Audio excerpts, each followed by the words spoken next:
Thank you very much for waiting and welcome back to the official English broadcast of the Overwatch Pacific Championship. I'm AVRL and joined with me is Easy as we're about to kick off Hong Kong Attitude versus Flash Wolves in match number 2 of this evening.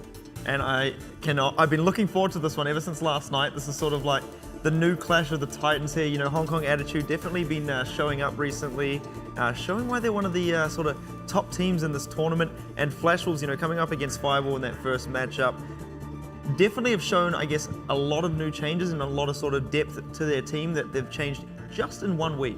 I think Hong Kong Attitude as well is something I quite mentioned about this team is they're still so fresh. They're still so a team that's recently been put together as well. And their ceiling, I feel, is so high. They've still got so much more, their potential is so much higher. We're only at the end of the first week of the round robins. Let's take a look at Flash Wolves first though.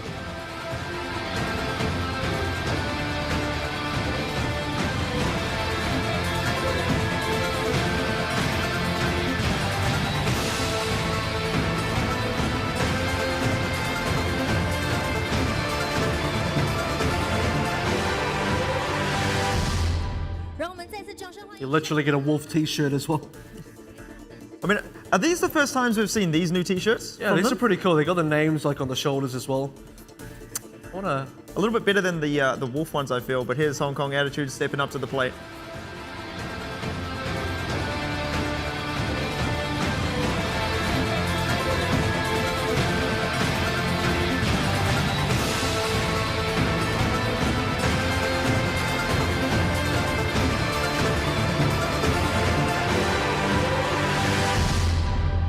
This Hong Kong Attitude, you know, I was going to say is this team still has a lot of potential. Look, they got some fans too. That sounds like they got a lot of females after them. That's what you want, obviously, as an esport player, you know. That's how you get all the girls. They got all the female fans going after that one. That was quite surprising. You didn't hear any of that from the Flash Wolves. Well, I'm not going to say anything on that one. Don't. Oh. No. I don't know. It's interesting. I like that. It's good. It's good that the fans are coming out. Don't forget, they are playing in front of a live audience as well. There's a lot of people at the E Stadium. And it does bring a really interesting dynamic. And for a fresh team like Hong Kong Attitude, they have got some really impressive results for only one total round robin playthrough of the 7 matches. We're about to get into match number 7 for them, but for a team that only just recently got put together for the OPC, they got so much further that I think they could probably go. I mean, coming up against Flash Wolves is going to be very hard for them there. You know, that's they've shown that Flash Wolves, you know, coming into this tournament, I really felt that they were, you know, the second best team, if not the first best team, very equal to Blank. You know, Blank sort of worked them out and dismantled them in their first matchup there. But I think, as you just mentioned, you know, Hong Kong Attitude, very high skill ceiling there, but they do have the crowd backing them here, as we've just noticed there. So I think that's going to really help their confidence coming into the series as well. And I sort of talked about it before with Hong Kong Attitude. You know, they're really good at playing that triple DPS lineup that you mentioned in the earlier weeks. It looks like Flash Wolves, you know, after coming off that loss to Blank, where the triple DPS really was, I guess, the key for success for Blank coming into that series. Flash Wolves showing that they are changing up, I guess, a lot of their players, you know, the roles that some of them can take and the depth of their team. So it's going to be interesting to see how these two teams match up. And for Hong Kong Attitude as well, something I noted on Friday evening when they played, who did they play? They played Blank in that very close best of 5, and even afterwards when they played Machi, Esports is a team kind of felt off to me that night. He's usually this tank that comes off really strong as one of the big playmakers on Hong Kong Attitude. Kind of wasn't on form that night. And what's interesting about Hong Kong Attitude also as a team is they have another substitute player called Randy, who also plays tank that we haven't seen yet. So at what point do Hong Kong Attitude finally break out Randy and put him on the team as well? That's going to be a question that still so far has not been answered, because for the entirety of the first round robin, we haven't seen him. Well, it might be like Sun Sister, you know, maybe secretly Randy's got an extremely Randy McCree's about to just bust out and just get headshots for days on the control, you know? I mean, maybe that's why the crowd was screaming, because he's actually was actually on there tonight. I don't know, but Ting definitely wasn't performing that one on Friday. Maybe it was just something got to him. Maybe it was just a Trill? Maybe it was just a really tough matchup. But at the same time, you know, Trill was good, but Trill was just still just him. And Blake made different kind of mistakes that were sort of separate to that. But for Hong Kong Attitude, they came very close in what was still a game that wasn't their best showing. So that's a good and bad thing for them, because I feel if they were playing a much tighter game, they could have beaten Blank. On the other hand, it is somewhat concerning because they're going to need to be able to bring that if they want to beat Flash Wolves tonight. This is going to be the two teams now head to head. We'll start things off with Zonda, Bacon Jack, Jongi, Ko, K, Momo, Sinclair, and Realment. On the HKA side, you got Mango, Jai on the... a lot of these players, obviously, flexible in their positions. K for real there, Jin Kao, Ating, Xiaolin, and CQB coming in there as well. Xiaolin and K4 have been really stepping up together as a good combo. And Jin Kao as well, primarily on... I guess he's been playing now equal amounts of DPS and Flex, but the three of them are really coming together. But in particular, Xiaolin and K4 have just been in stride. They're kind of reminding me of Bacon Jack and Zonda a little bit in that sort of sense. They are able to capitalize off each other's sort of decision making and be able to finish off targets and be able to finish off the objectives that the other player was trying to achieve. One thing as well, obviously, HK haven't played since they're back-to-back on Friday. So, coming into the series here, they might be feeling a little bit cold. They would have had a day... Kind of fresh as well, though. That's the other thing as well. They've had a day off. They might have obviously had a little bit of downtime. A little bit of scrim time. They will be fresh coming into the series. But Flash Wolves, they're going to be feeling warm. They're going to be feeling hot coming off that Fireball game. I didn't mean to do that on purpose, actually. I honestly didn't. As much as I am just dropping the puns and left, right, and center, not that time. They're going to be feeling, I guess, really good coming off that Fireball series. They didn't really have to delve too far into, I guess, the strategy book in that series. We saw obviously on Volskaya the general sort of pub pick strat come out from them there, with the Hanzo and the good news is, as kind of troll as that was, the deeper strategy to that is they don't show Hong Kong Attitude what they would have really done on attack, which is important because they're restricting the information that the next team is going to get in the following match, and Hong Kong Attitude is obviously going to be the more difficult game for Flash Wolves in the more risky matchup because of how well Hong Kong Attitude has been stepping up. It does make sense on some level that Flash Wolves wants to restrict that amount of information going out. Well, there could be, I guess, a little bit of complacency coming out of Flash Wolves as well. They played Sun Sister last night. Sun Sister definitely, I guess, surprised them a little bit there in that series. But I mean, coming up against Sun Sister, which I think which probably actually gave them a bit more of a run for their money than Fireball did. They might be, I would say so, yeah. Yeah, so I mean, that's something quite interesting to know. But the first map there is going to be Nepal. It is going to be the Flash Wolves pick. They are obviously on the home side here. So interesting to see that they've picked Nepal here rather than Oasis. Probably just differences in where they believe their strengths are relative to their opponents. I mean, against Fireball, Oasis, where you're going to dominate in a Pharah versus Pharah duel in the skies, that DPS-wise, you're going to be able to have the damage output to deal with their Pharah anyway. That's a favorable sort of map for you coming into Nepal. You want to, on maps like Sanctum in particular, you want to play those close spaces where triple DPS isn't going to be as effective for HKA going into this. Not only that, but even maps like Shrine, and I would even go as far as to say Village, may or may not be so hot for these triple DPS lineups. I think there's still space for them to go about it, but I think really it's about mitigating what your opponent's strengths may be, and going up against a triple DPS is so much worse than Oasis, I feel. So if that's the sort of line of thinking Flash Wolves are going for, I do understand why they've gone for this. You make a good point there, actually, because I think on Nepal we see a lot of sort of triple tank lineups coming through there. The Zarya likes to get picked a lot on that one. It's still quite heavy 2-2-2, and definitely you still see the triple tank come out in Nepal here and there. So understandable. It is understandable. Zarya is picked a lot more as well, particularly on Sanctum.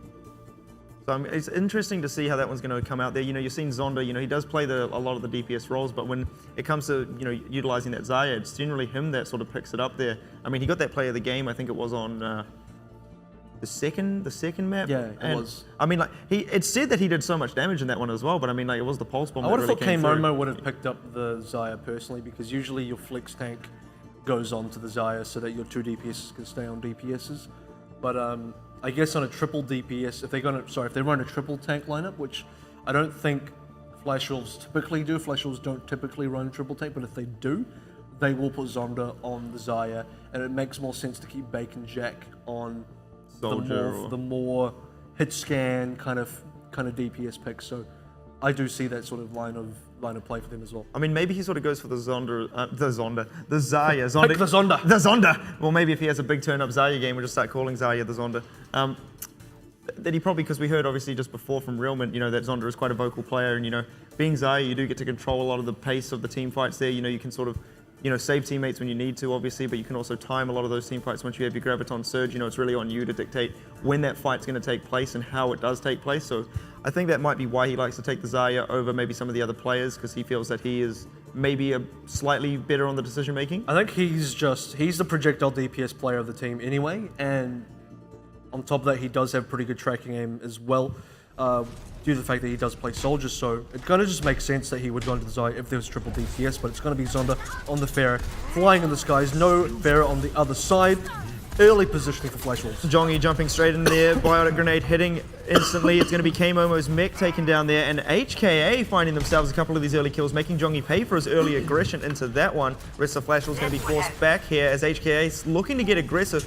Good retreat coming up from Flash Wolves, not losing anyone at all, but Shayu getting pressured over here. It's going to be... He's got no health. It's going to be Bacon Jack trying to take him down, but somehow keeps himself alive there. Great play from CQB to keep him up there. And that was the biggest I need healing moment ever for Genji.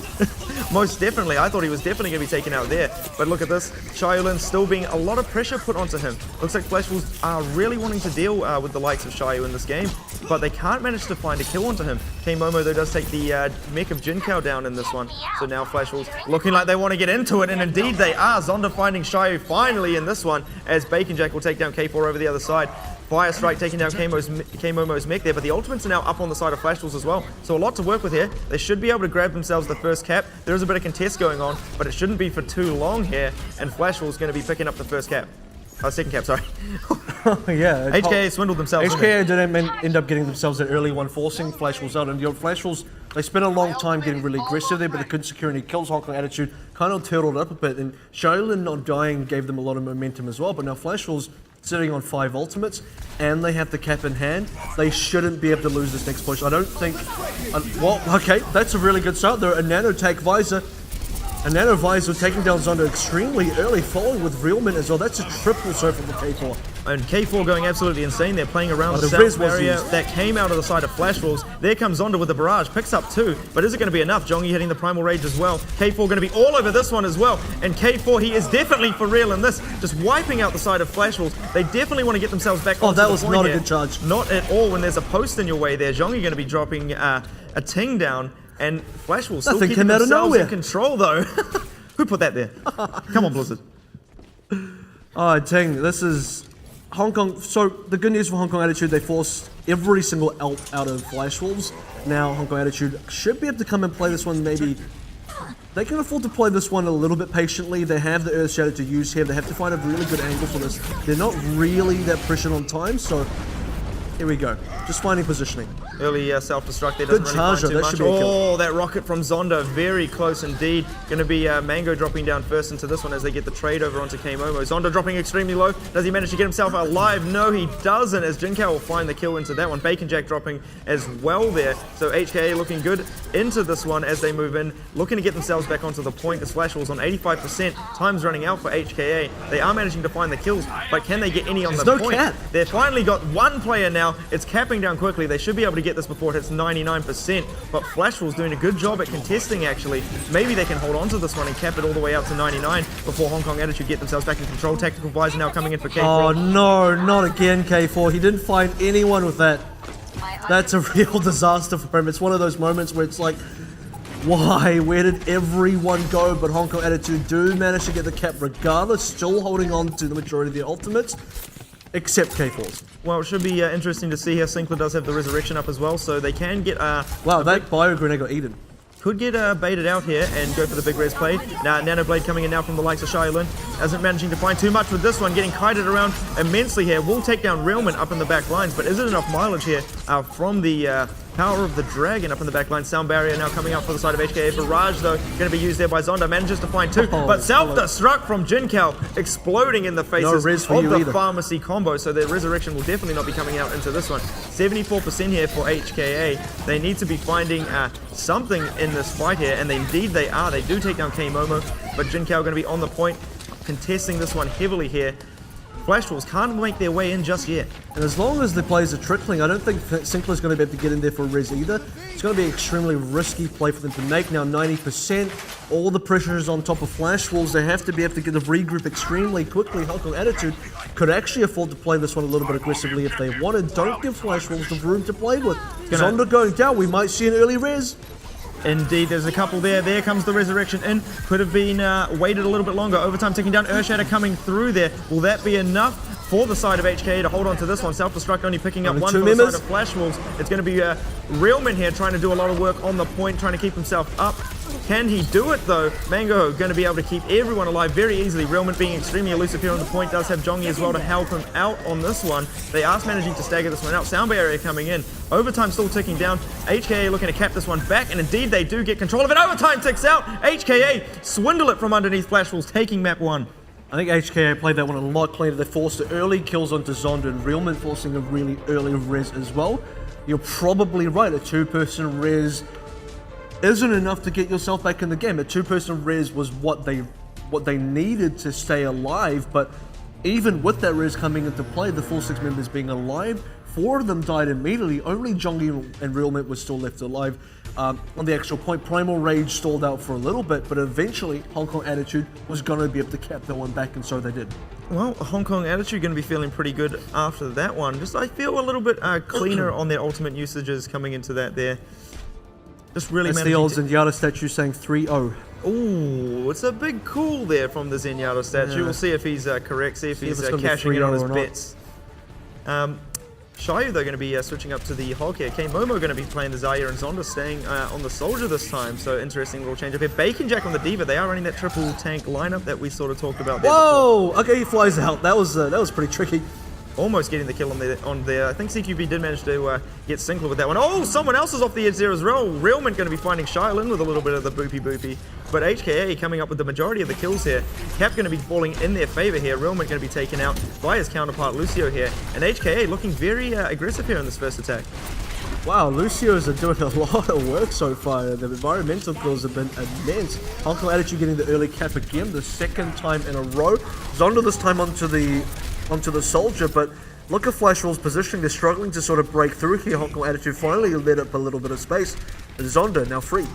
Finally managing to land a few shots here. Does eat a little bit of that Helix rocket. K4 getting extremely low over there on the backside, but now they do manage to heal up the rest of the side of HKA, and they find that Fire Strike. Oh, Jongi goes down. And there's another one. It's going to be Shayu actually finding that kill onto Jongi. Bacon Jack falling off the edge there as well. Probably just the suicide here, just so they can reset the fight. And HKA, now they can get aggressive. They can hold this choke point. Got a few ultimates to work with as well. Going to be that Nano Visor getting very close as well to the Whole Hog self-destruct and the Sound Barrier. Ting did commit the Earth Shatter in that last fight. How cheeky has Shylin been this game? He's just been getting environmentals through only hooks.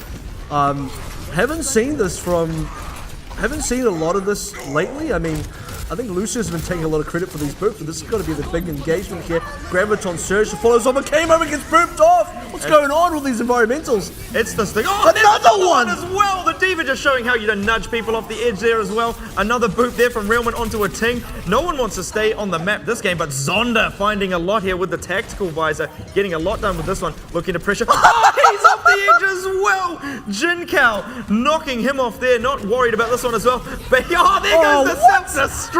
What is this game going on? What are we playing right now? Oh, there's another one! This is just unbelievable. Are you kidding me? What is this? The floor is made of butter at this point right now. Oh goodness me, Bacon Jack as well, just baiting us here on the. It's like the floor is ice and everyone's just walking with shoes on ice, and it was like, oh, slip over. May you dirty girl, what have you been doing out here on the old point, eh? It's already 99% for Hong Kong Attitude. I don't know which side has gotten more environmentals. I want to say it's Hong Kong Attitude. But what I can't tell you is what's going to be the play of the game, because either one of those could have been it. Oh, I mean, what, the play of the game or the play of the game? I don't even know anymore. But I mean, Flash will start to look I aggressive, don't know what this game is now. themselves right now. We're gonna have a pause. People need a moment to just take It seems like, please, People are just, like, just pause. I need a second Just to pause. understand what just happened within the last couple minutes there, because It's like you know in basketball, right? You know, and they've got the guys that come on and they wipe the floor with the sweat. yeah, You know this? I'll pretend I know that. Okay, well that's actually that's actually a thing because you know these dudes are getting sweaty as on the floor, and you know you don't Getting want to sweaty on the floor. Anyway. you know you don't want to slip over when you're out there. So they're like, hang on, please pause. We need to pause. We need someone to come and wipe up the stage real quick. Everyone's just slipping off here. Slip it off, yeah. The best one was actually, my favorite one out of those was, I think it might have been K-Momo, either it was Jin Kao or K-Momo's Diva, went for the self-destruct, and the self-destruct just went straight over the pit and just, it was the most pointless self-destruct either. I mean, I think there was a clip last night. I think it was Lazy Titan. I think he got 2 or 3. There was a game that Pixie and Smite were casting, not one of the early ones on the day. And I think Lazy Titan got like 2 or 3 pushes off the edge on the exact same map there as well. So I think both of these teams maybe saw that clip and were like, that's what we're going to do. We don't even need to frag. We just push everyone off. Go for the full environmental kills. Total death zone. I don't even know what to... Well, getting back into You it. gotta watch where you're standing on that one. It was actually over in this corner as well where Flash Wolves are holding, you know, just outside on that outer balcony area there. But Shy, you're going to have the whole hog to work with here. Speaking of whole hog, that pushes people off too. Oh, and there comes the Earth Shatter connecting with multiple here. There's the hog as well. Going to have that biotic grenade all on his team though there on the side of HKA. Flash Wolves picking themselves up a pair. CQB managing to get a trade down. K4 got the tactical visor to work with as well. Looking to hunt down Realmint. Realmint does skate himself away though. And HKA going to be forced to retreat here. Turns out the best ice skater is, of course, Lucio. See if Hong Kong actually can find themselves a way to break back into this base. 50% now for Flash Wolves. A good 2 fights remaining for Hong Kong. Attitude, they are going up against 4 ultimates, so they're at a bit of a disadvantage here. K-Momo, while he does a Graviton Search, he's got no energy charge, so he doesn't do any damage, really. Well, they do manage to get themselves out of the choke there, so they won't be getting a extremely big choked up Graviton. Do look to go around the back side here, so nice positioning here from HKA, keeping Flash Wolves a little bit unaware of their position. And CQB finds another one with a push off the edge, does he not? How is he still alive? And there comes the Graviton Surge, picking up 4 of them onto that one there. The self-destruct picking up 2. Does Bacon Jack play Diva? Like, I don't even know what's going on there. Surely, how was a team keeping himself on the map here? I can't wait to get my tickets to Overwatch on ice, honestly. Oh, that's a fun one. Jin Kao's just going to send himself up the edge as well. Not before Zonda can just snipe him out. 95% Hong Kong attitude, no players. Where are they? They need to be able to contest. This is going to go up to Flash Wolves, and that would be a real shame because they had such a great start. A complete reverse sweep on Sanctum. Did you see how they set up for that? You know, they all come around the backside and CQB just comes skating down the drop hole and just goes for the push off the edge. Oh my goodness. How did a Ting survive that? I actually don't know. That's why I was like, he's gone. He's off. How is he alive? Maybe charge. What he does a godly is, charge. What he does is he gets the hammer out and does the helicopter hammer and just flies himself back out of there. So you know that. So you know when you charge and like your back, you got a big rocket booster. So what he does is he falls on his back and uses the rocket booster to just pop himself back up. New meta players right there. Why can't that be a thing? Like logically, that makes sense. Well, then you'd have basically the best Pharah counter in the world, you know? Oh, he just aerial charge. I've seen that. Yeah, I've seen that. You just need an enemy Roadhog to boost you up in the sky. Just call him the fly swatter, it seems. Zonda going to be going back onto the Genji here, going to be coming up against K4's as expected. Genji. But to no one's surprise. But Jin Kao, though, going to be hitting the Pharah up this time. They are going to be playing Mango on the Zenyatta, and we've seen the strength of Mango's Zenyatta here before. Zonda wasting no time, jumping straight in here, landing the dash, almost dropping K4 down, and he does go out there. Realmint going to be finishing him off there. Now Zonda looking hungry up here in the back line. Realmint with a double. Oh my goodness, look at that. DPS Lucio doing work again. A lot of big reflect there. That's a good shot. What a shot there onto Jin Kao as well to take him out. Flash Wolves picking up the first cap here and looking good indeed. Zonda snipes even on Genji. This guy's really good. Speaking of snipers, what's Realmint been doing? He's been kind of invisible for so long, then there's patches, and he's just another DPS now. See, he was like, oh, I like playing support. You know, it really helps me help the team out by getting heaps of frags. I get to be a team player by getting kills.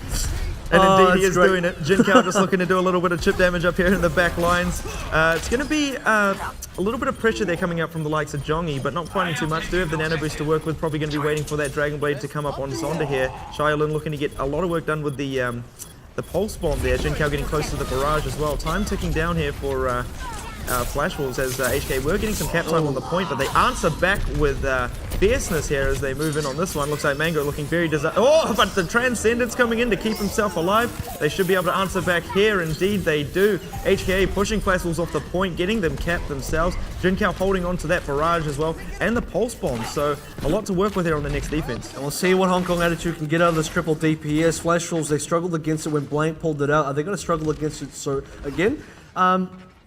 Yet to really be answered. Flash Wolves currently ahead 47-17. They have the ultimates as well. I believe both teams will make a full commit here. I don't see any reason why both teams wouldn't. We could have gone for the sneaky cap there, but it's going to be Zonda looking for frags instead, hitting the Dragon Blade, not finding too much with this as the sound barrier came out. Very nicely timed indeed. K4 almost dropping down, has a blade of his own. Can they keep him alive? But Jinkao will be taken out earlier on into that one. K4 running away, does actually keep himself alive, but look at all the ultimates there on the side of Flash Wolves, managing to clean this one up without committing too much to that one. Just the sound barrier. There comes the Pulse Bomb though. Not found too much with that one, but the Dragon Blade did enough work It's here. Lucio, CQB taking down Realman as well, just sort of on the sidelines. But still, Hong Kong Attitude, they keep this one going and they manage to get a hit on cap. Yeah, Bacon Jack with the Discord roll on him isn't even worried there, managing to take out Mango Jai. Going to be Stinkler dropping down Tracer there as well, and cap time getting extremely close there for Flash Wolves, looking to pull this one back here. CQB doing a good job just to hold this one on. Got K-Momo there as well as Flash Wolves are now cleaning this one up, get control of the cap back. HKA now leading 65-50, but it's closing extremely quickly for them. Still holding on to 4 ultimates here. The Pulse Bomb just coming up now on Bacon Jack. Going to be 3 there on the side for HKA. They can make it work. And they got all the DPS ones on HKA as well, so time is really close on both sides. Now 65-65. The only problem for Hong Kong Attitude, they don't have any of the support and stuff. That's a really good amount of damage coming up from Bacon Jack here. And he finds that kill. Great stuff there. Look at that nano boosted Tracer. What a great position there from Bacon Jack to catch these players. And he is cleaning it up in the house here. Great stuff there from Bacon Jack, winning that fight extremely easily there for Flash Wolves. And they only use the nano boost for it as well. That's a lot of mileage from one nano boost. And for Hong Kong Attitude, they used the Pulse Bomb.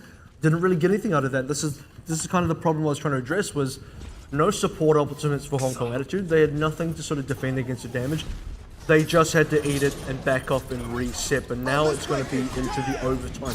Final opportunity for Hong Kong Attitude, and they're already losing members. It's getting broken down as well, the sound barrier coming in from both sides, but Hong Kong Attitude dropping like flies here. Not much left. K4 got the Dragon Blade to work with, but he's going to have to commit it here. They should be able to deal with this unless it's the biggest hero play of his life, but Bacon Jack easily thwarts that one there. CQB as well looking to hold on. Can't do it. They did manage to get themselves a lot of cap time there, but with overtime ticking down, can anyone get themselves back on the point? Shayu's there. There comes the Transcendence to keep him up just for a little bit longer. A team should be able to make his way back into this one as still well. got Bionated, so he went down there anyway. Mango follows him.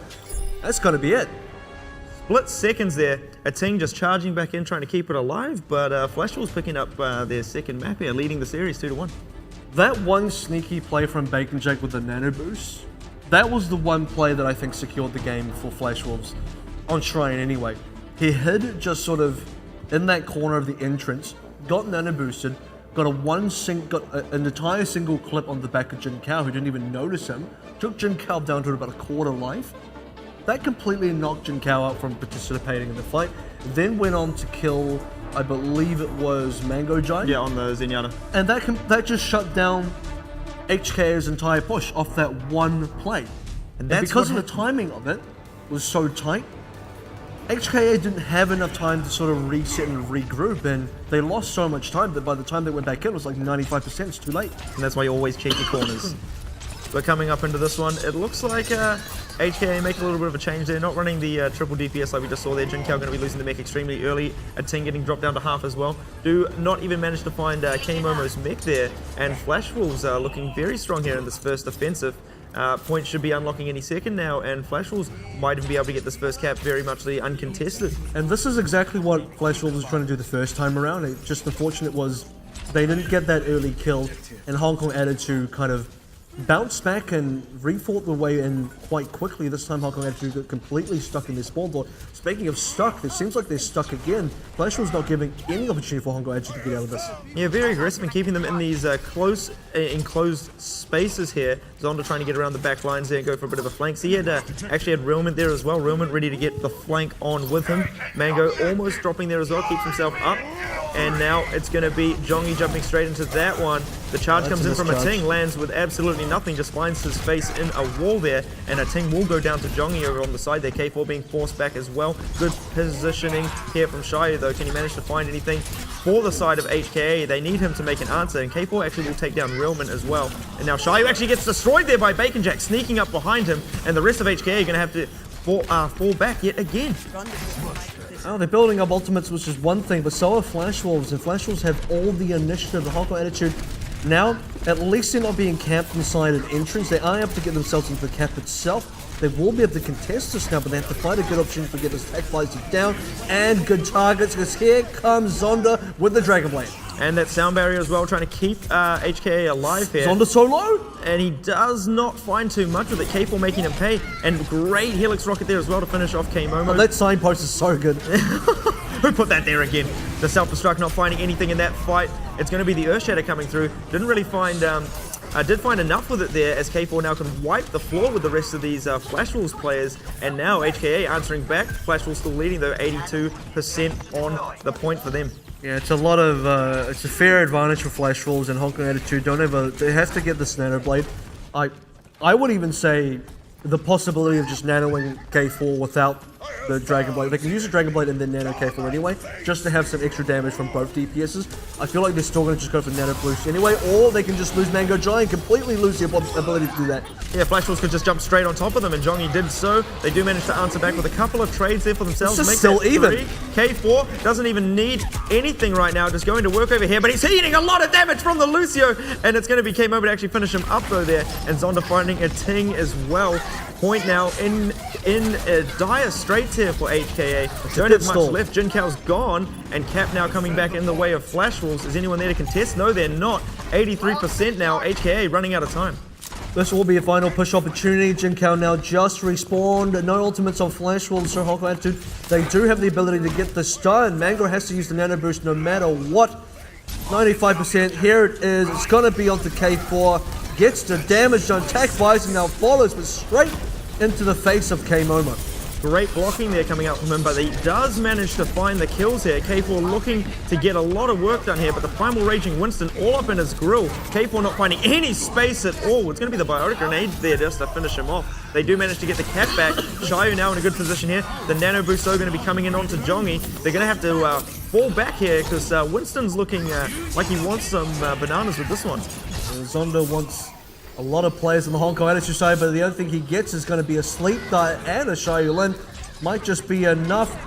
When Flash Wolves get the recap, Hong Kong Attitude are going to be in a lot of trouble. Oh, they get extremely close there, but K4's there to do a small little bailout taking down Zonda. But Flash Wolves picking up, again, the majority of the kills here, get themselves the cap. Overtime ticking down. Is there anyone from the side of HKA that can keep it alive? And no, they can't. Flash Wolves are going to be picking up map number 1. That was a tight series, though. I think it realistically could have gone either way. And for Sanctum, I'm going to say I feel that should have been in Hong Kong Attitude's favor. They had a 99-0 lead, and they kind of squandered it. They kind of let it go the entire other way around. And this is one of the plays from Zonda just kept things really moving. Yeah, I mean, none of the environmentals made the play of the game. But you know that was the play of the game. We know the environmentals were the. Yeah, not even one play of them, of the just game. just collectively all the environmentals were the real play of the game. I mean, that was such a joy to watch, obviously, you know, seeing everyone just, how can we stay on the map? It was a bit of a fiesta as well. I mean, it was like, yeah, it's a joy to watch, but also it was like, what is happening? I can't even follow this. I mean, it's good to see Zonda coming back onto the Soldier. I think it took him a little bit of time just to get warmed up on that. I don't think he played it at all throughout that Fireball series, so no, I think he was a little bit cold coming into that one there. But once he sort of found his footing on that Soldier. Heated up by Fireball? You didn't go there? No, I'm trying to stay away from the warm, fiery sort of Fireball puns at the moment. Yeah, swerve around it like we're on ice. Cool. But yeah, Zonda's been playing a lot. Did you know Bacon Jack played Diva? I think that's the first time I've seen him on that as well. Yeah, I saw that Bacon Jack play Diva when they ran that triple tank, and I mean that's probably why we saw him sort of like looking to get a lot of those sort of nudges off the edge there. He's like, I'm a DPS player, I get kills. You get. The best one was the best one was the self-destruct going over the edge, but another really good one was you saw it from Zonda's point of view. He's just standing there shooting, and then all of a sudden, Jin Kao just see ya. Not having any of this. Yeah, a lot of those hook environmental kills, we didn't really get to see too much of those from the spectator there. But I mean, those were obviously, Shaolin has some good moments. Yeah, you've got to be in such a good position, to get those off. And I think that's also the other thing as well. Lucio's going to make the hog pay for standing in those positions, which I think we saw there as well. So a lot of these teams being like, I'm going to knock him off the edge. No, I'm going to knock him off the edge. No, I'm going to hook him off the edge, but then I'm going to boop him off the edge. You know what I mean? Like, it's just... I'm going to jump off the edge because I need to reset for my team. Oh yeah, there was a couple of those, a couple of those. We'll just say that they were great environmental kills, rather. Still, Hong Kong Attitude, 1 down now. I think 3-1 in a control. First Village was a pretty good showing. I still think Sanctum should have been theirs, and we might have seen that go to a best of 5. That was. What do you think? Because I think between these two teams, they're pretty tight. So Flash Wolves might have edged them out on that last Village. That's when you really see Flash Wolves edge them out significantly. But Shrine was close. Shrine was neck and neck. It was 65-65 at one stage, and Flash Wolves made one very well calculated sneaky play that kind of secured that game for them. But only Village, the last Village, was where I thought Flash Wolves actually outclassed Hong Kong Attitude. For the first 2 fights, they didn't even let Hong Kong Attitude out of the entrances. They completely contained them and bought so much time on cap. And Hong Kong Attitude were just really clutching for straws quite a lot of the time. And that's when you start to think Flash Wolves are looking considerably better. But for everything else, it could have gone either way. I think in that there, Hong Kong Attitude were probably their own worst enemies, on that final sort of map there. I think they could have done a lot more to sort of deal with that, maybe changing up the lineup or anything, but Ting just really looked a lot of the time just disconnected. And, as Reinhardt was really never to be found with the rest of the team. They also were just so split up in those sort of early exchanges there that, they never really committed to a full sort of group up fight. And I guess maybe the communication was just a little bit lacking there from the side of HKA. But again, 3-1, it doesn't really tell the whole tale of how close that match was or how close it could have really been. So, I mean, coming into map number 2, it's going to be very exciting to see how both of these teams work on a more structured sort of style of play. Having to deal with, I think Bacon Jack was overlooked a lot of the time. I think HKA were really sort of trying to work on Zonda, really trying to put a lot of pressure onto him. And there was just so many times where Bacon Jack would just surprise out of nowhere just behind a lot of these players and was finding himself a lot of kills. Especially on Shrine, Bacon Jack was probably the number 1 killer of that map on Tracer. And you have these moments where Bacon Jack just really goes completely crazy on Tracer, and that was one of those moments. And that final play, I mean, that was pretty much all him with support from Sinclair's Nano Boost, but ultimately Bacon Jack landed all the shots, he got the kills, and he forced Hong Kong Attitude in a position where they missed the timing on their attack. So Shrine, you kind of almost credit the majority of that map to Bacon Jack, and that's not the first time as well we saw on our weights as well, Bacon Jack versus Fireball. I think it was City Centre where Bacon Jack was absolutely dominant, and for the large part I don't think it was contested at all, and he had the freest game of the entire series. But Mr. Vocal Zonda obviously probably told him to go get up in that position, so just give all the credit to Zonda. It'd be interesting to find that out though, if Bacon Jack's making those decisions himself, or if like someone like Real Mint or Zonda is saying, hey, go and get it, go and get here, we're gonna do this, you know what I mean? And they're just relying on, I guess, his pure mechanical skill, or if he sort of makes some of these strategical decisions himself. I mean, I feel like he probably does, but it would be, I guess, interesting to see. That's the other thing we saw from Flash Wolves coming out, is just their pure depth as a team, and it's something that Hong Kong Attitude had that was really sort of going for them coming into this the first few weeks. They've been able to play quite a vast I guess multitude of heroes, and a lot of their players can play many different roles, but Flash Wolves now sort of taking a page out of all these other teams' books and really expanding who plays what, and it really sort of keeps the opponents guessing. But we're going to be getting into King's Row. Speaking of who plays what, we're going to be playing King's Row with both of these teams, and it was Hong Kong Attitude's pick. The classic, really. Oh yeah, you can't go Kings wrong. of the Row. Can't go wrong. Kings of the Row once more. Feel a little bit bad for Hollywood. That's kind of been rarely picked now. It's just kind of been ignored. Hollywood ends up being one of those later picks. If we get to a map 5, which we've only had like what, twice? Twice, I think. You might see a Hollywood, but otherwise Kings Row is pretty standard now for a first hybrid pick.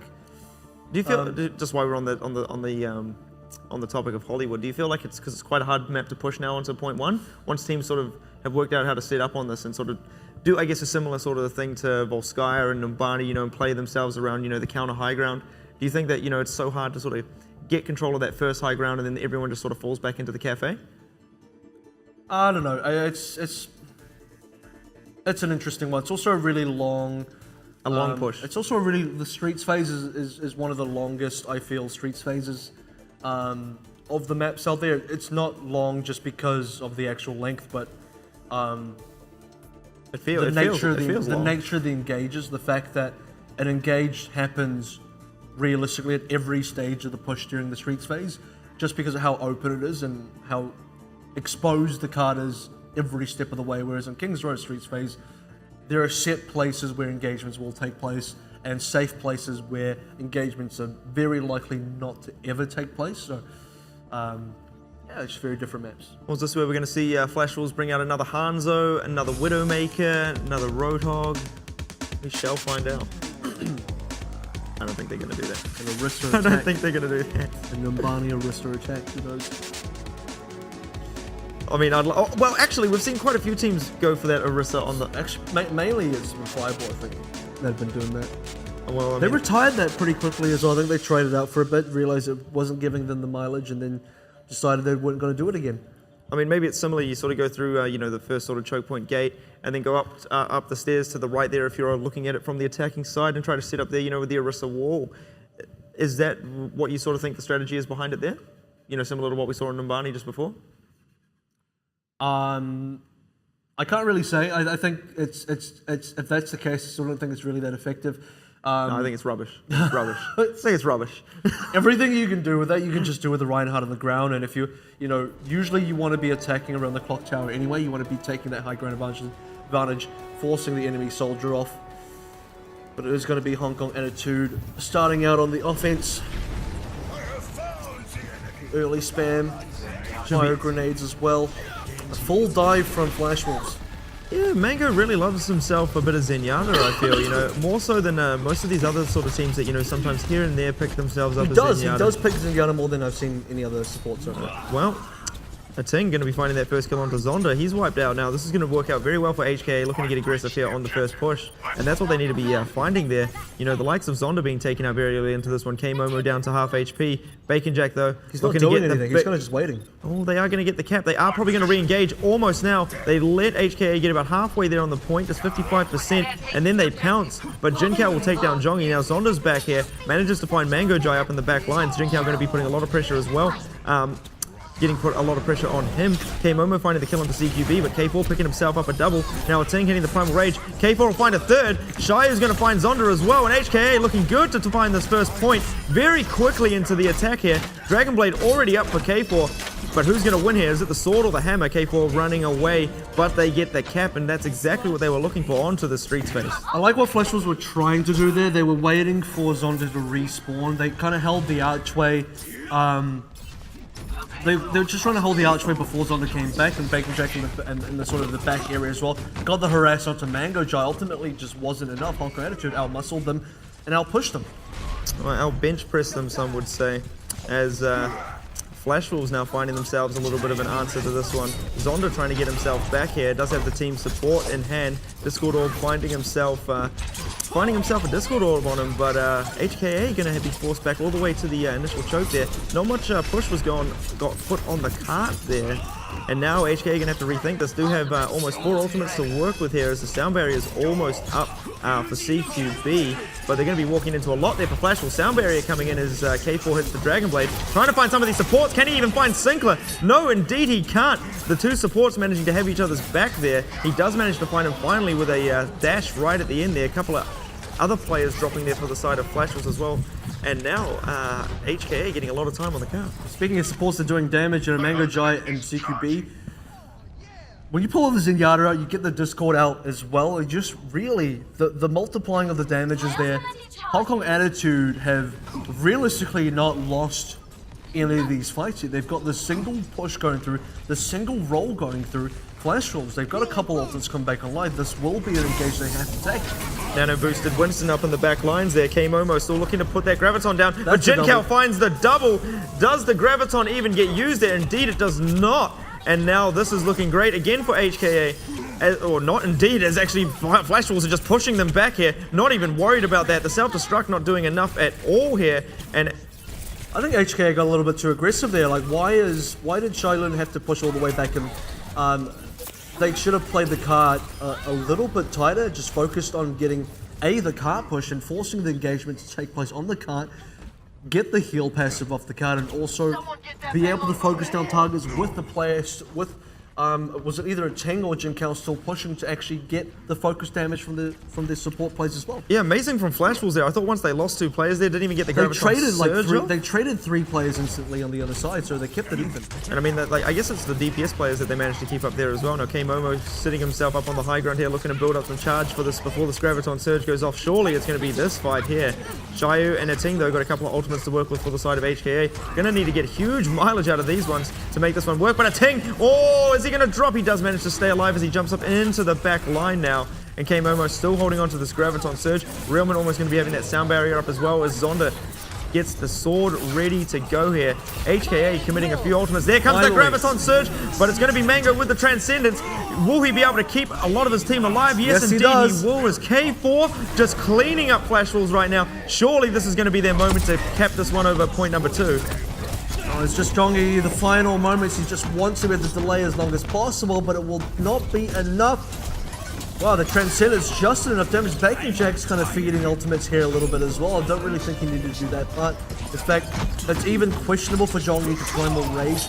The stall doesn't really buy any opportunity for Flash Walls to repush anyway. I kind of actually would have preferred them to save the ultimates to get a good defense on checkpoint 3. Well, K4 has got the Dragon Blade to work with coming into the next fight here. Get ready to see the nano boosted Lucio. Very unlikely. Self-destruct coming in right up into the back lines as K4 looking to find some of these kills. Eats a biotic grenade and a shot there from Sinclair just to finish him off. But Xiaoyu looking to clean this one up here. He is indeed finding the kills that they need. Can he take down K-Momo's mech? Oh, he's going to drop the bomb. He will get the mech down as well. And will it be an overcommitment here from HKA? It doesn't look likely as the rest of Flash Wolves are just dropping now. Will they manage to find the one player over here? It's going to be Jongi. They do not manage to take him out there. It's getting close. But Flash Wolves going to have to get themselves back onto the cart ASAP.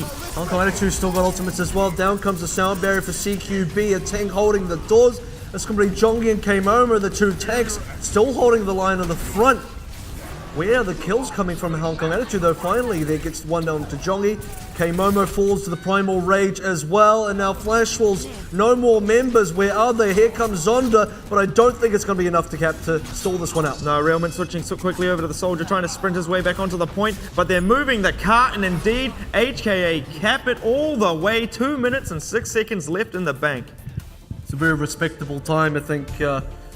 Hong Kong Attitude had a really decent run through that. The Zenyatta dive comp working out quite well for them. Not even needing the Ana, doesn't need the nano boost.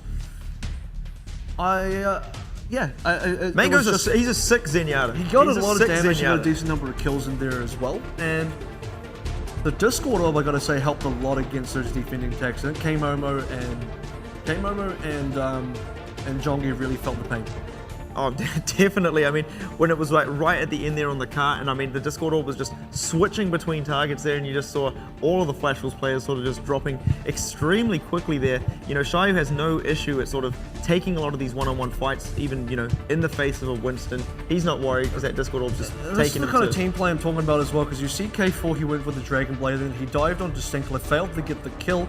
Immediately, we then saw Shailun jump in as the Tracer secure that kill and then move on to K-Momo as well. So the DPS is able to sort of relay these targets across each other and make sure they coordinate onto them. Still kind of disappointed that K4 wasn't able to get anything done there, but I guess that's what happens. If you don't have the Nano Boost, you don't have the survivability. Usually I'm not a super fan of the Nano Blade anyway, but the bigger problem there wasn't the fact that he didn't have Nano Boost, but the bigger problem was probably due to him as the Genji being so far separated from his team, so far out, and then unable to secure one target to get the dash reset. The dash reset is extremely important when you've got the Dragon Blade out. I mean, we've really got to give credit though to Flash Wolves there on that point 2 hold there. Looks like HKA were like really working off a lot of momentum in that streets push there. And it looked like they were going to open that one up as well with the D.Va self-destruct, but I mean, Flash Wolves managed to find a lot on that defense with not much to work with. But Realman going to be playing the Zenyatta himself here, see what he can get done with this, or will he get picked off extremely easily by the likes of HKA? It's a different lineup because Zonda is going to be on the Soldier this time around. They don't really have that much dive going for them. In fact, Bacon Jack is on the D.Va here, so they're running a triple tank lineup with the Zenyatta. It's a little bit interesting. Well, Flash Wolves looking to get themselves control of some of this high ground, looking to probably pressure out K4, but actually we will indeed have Shai out there to help him out. Ting is still alive though, somehow, some way. HKA managed to keep himself alive. Jinkao now building himself a bit of charge, but as Flash Wolves answer back, pushing themselves into the point, it needs to be contested right now, but you know he's not being contested. Oh, as he is being contested! Bacon Jack and a Helix Rocket just destroy K4 up in the high ground here. A Ting going to be the nano boosted target here, looking to get frisky up in the front lines, does manage to find Jongi, but will it be enough here? Or goes for the charge, down goes manages to find Bacon Jack in front of him there with that precision charge, that's for sure. Nano onto K-Momo as well, and in comes the Earth Shatter from a Ting, connects onto 3. That's going to be the full cleanup from Hong Kong Attitude now. And even that final kill of Realman as well. This is a super slow lineup for Flash Wolves. They don't even have a Lucio. That's something to consider as well. It's all single target healing, no AoE healing, no speed boost, and no Lucio damage. While they are going to have the Transcendence to work with and the Graviton coming into this next fight, that might be what they were looking for. I really thought once HKA lost K4 in that last fight, it was going to be all downhill for them there, but a Ting definitely bailing them out there. Now Jongi charging straight in the sound barrier on top of the Graviton Surge. It's going to be a Discord Orb in there, but there comes that Transcendence from Flash Wolves to keep them all alive. And indeed, that's what they were looking for, picking up 3. Now Jongi getting to answer back with some swings of his own there, looking to swat some Divas out of the sky with a Fire Strike. Doesn't find it, but it matters not when Flash was going to be picking up the first cap. And very reserved to keep the Earth Shatter there as well. I definitely feel like there were moments when it would have been quite tempting to blow that onto the Graviton Surge players, but good work to save 2 ultimates on the Flash Wolves side, and for Hong Kong Attitude, they want to still get aggressive here. They understand they do have an ultimate advantage. They have a tactical visor as well. Incoming 2 more ultimates, so they're in a good spot.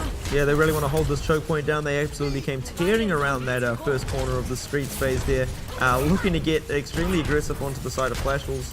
Flash Wolves do have a little bit to work with, and Jongi obviously holding onto their Earth Shatter needs to come up big with that one if they want a chance at taking this one out, because I mean HKA working with 5 ultimates here, got a lot to do here. Self-destruct comes in, nice block there from a Ting, keeping himself up here, but it's going to be, oh look at the Earth Shatter picking up 3 of them up in the back lines there. No follow-up. And K4, he's making them pay for that over-aggressiveness there. He's getting a lot done with that one. Jinkao going to be taking down his counterpart. Zarya has now got that Graviton Surge as well, still holding onto it. 100 charge now, looking to get a lot of damage done with this one. HKA holding off the offense from Flash Wolves.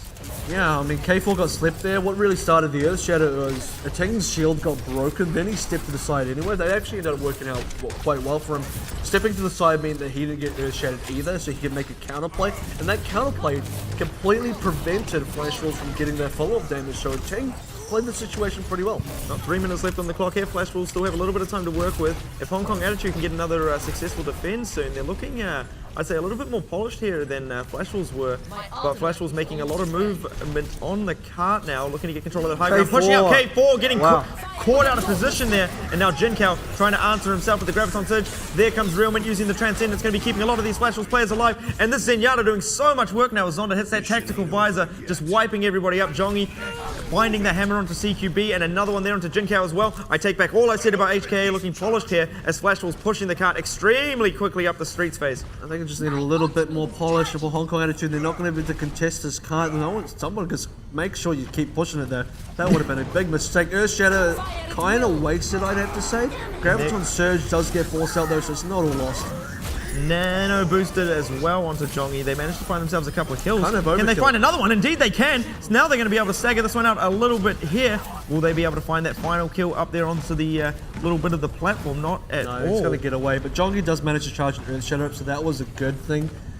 Basically, Flash Wolf traded the Nano Boost for the Earth Shatter there. It's not a really bad trade, I guess. Losing the Graviton Surge does kind of suck for them. That would have been quite helpful going into this last push. Well, he is already starting to charge it up again. Jinkao's not too far ahead. Tactical Visor coming in from K4, finding Zonda on his counterpart. Going to be taking down Realman as well. Going to be forcing the rest of Flash Wolves now to fall back. And will they be able to do it? Yes, indeed they will. It's going to just be a couple of suicides there for Jongi, Bacon Jack, and the reset coming in from Flash Wolves. HKA managing to stabilize off the back of that. So, even though HKA didn't get to contest the second checkpoint at the end, because they forced out a few extra ults from Flash Wolves, it really ruined Flash Wolves' next engagement. So, Hong Kong Attitude managed to set themselves up in a position where, although they managed to set themselves in a position where they weren't as disadvantaged as they would have been had they not made the attack previously. Jongi, one of the fastest Reinhardts around, getting right up into the grill of HKA now, but who can contest this backline of HKA? Jinkao remaining moderately uncontested. Here comes that self-destruct. Will it find anything? Not at all. Great recovery there from HKA to get out of the danger zone indeed there. The team going to be having the Discord orb on him. Will they be able to find the kill though?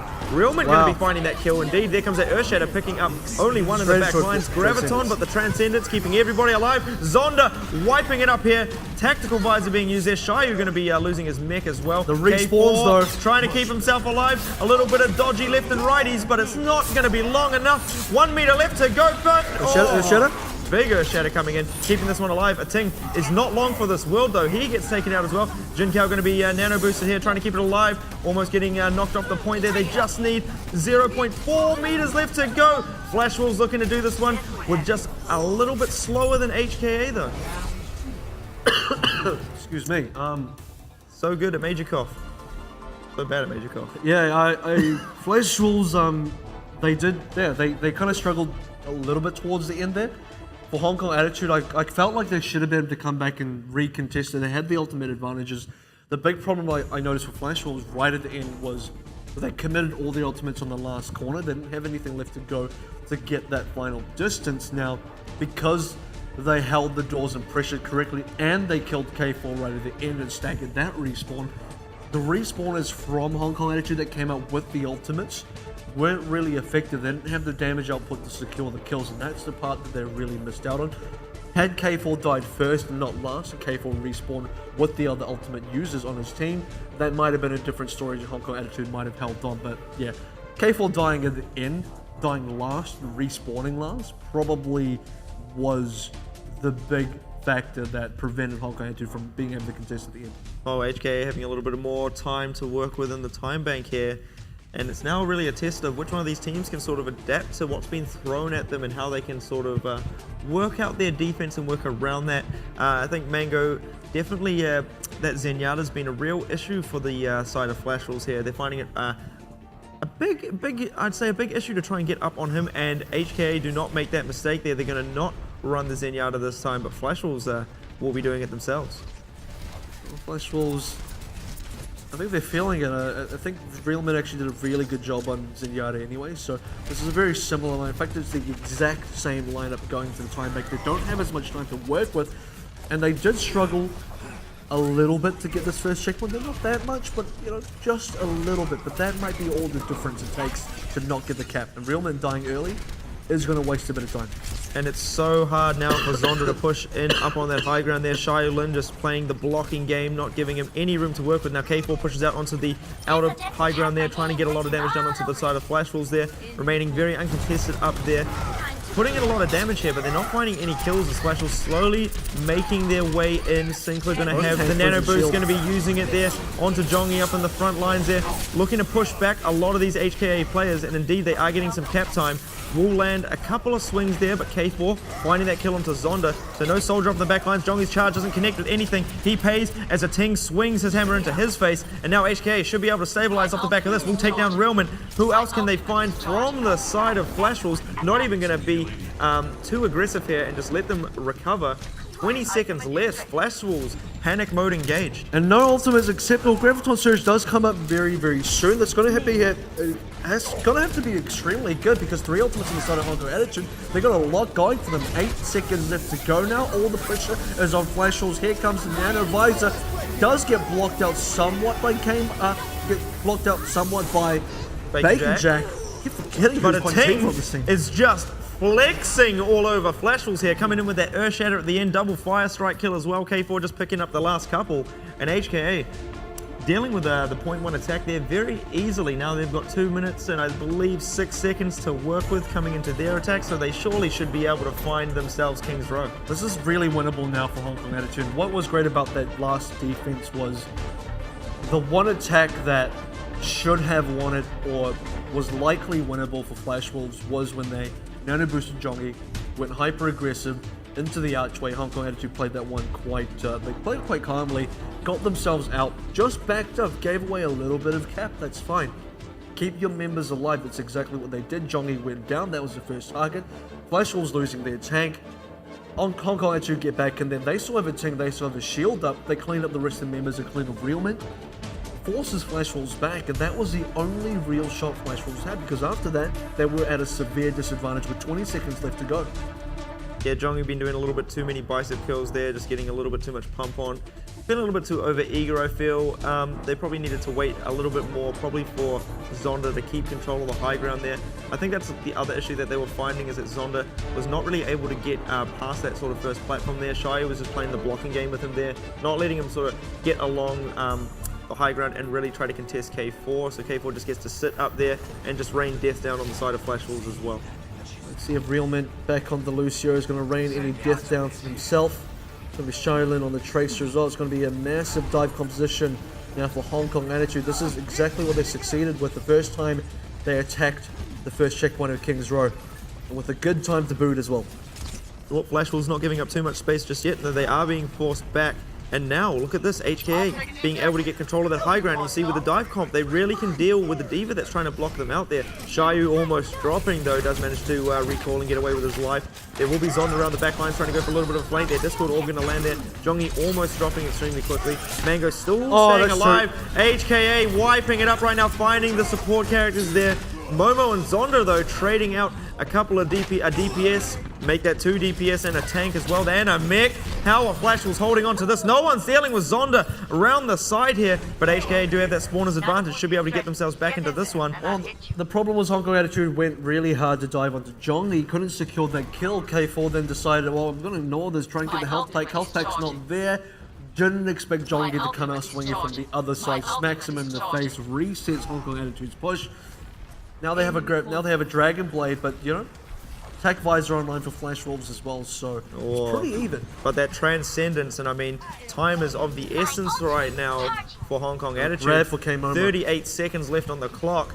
Let's see if they're going to try to build for some more. No, they are going to be down. in straight now. Somehow Zonda gets destroyed there. Dragon Blade coming in. Transcendence coming in from Mango Jai as well to keep everyone alive through this one. Jongi being the only one to find themselves a trade. And HKA, they're doing it. They're managing to take out all of these Flash Wolves players somehow, some way. Zonda dropping at the start is exactly not what they wanted here. And it looks like HKA are going to be picking themselves up King's Row, evening up the series. And they didn't even have to get the full cap out. They just had to cap until Flash Wolves, as far as Flash Wolves had to cap there, but killing Zonda right at the start, I tell you, how did he manage to get that? I want to be able to say it was a combination of the Dragon Blade coming out from K4 as well, just being able to just touch Zonda on the side and then the Ting securing it right at the end, but that made all the difference. They absolutely needed Zonda absolutely needed that tag visor to secure that defense, and without it, it was a total disaster. Guys, you love it when the Zenyatta gets to play the game here. Big transcendence there on point number 2. I mean, that's really what pushed them past Healy this Mans. one. What was it? Healy Mans. Healy Mans. I don't even know what to call it. Welcome again, the Boopy Boopies and the Healy Mans.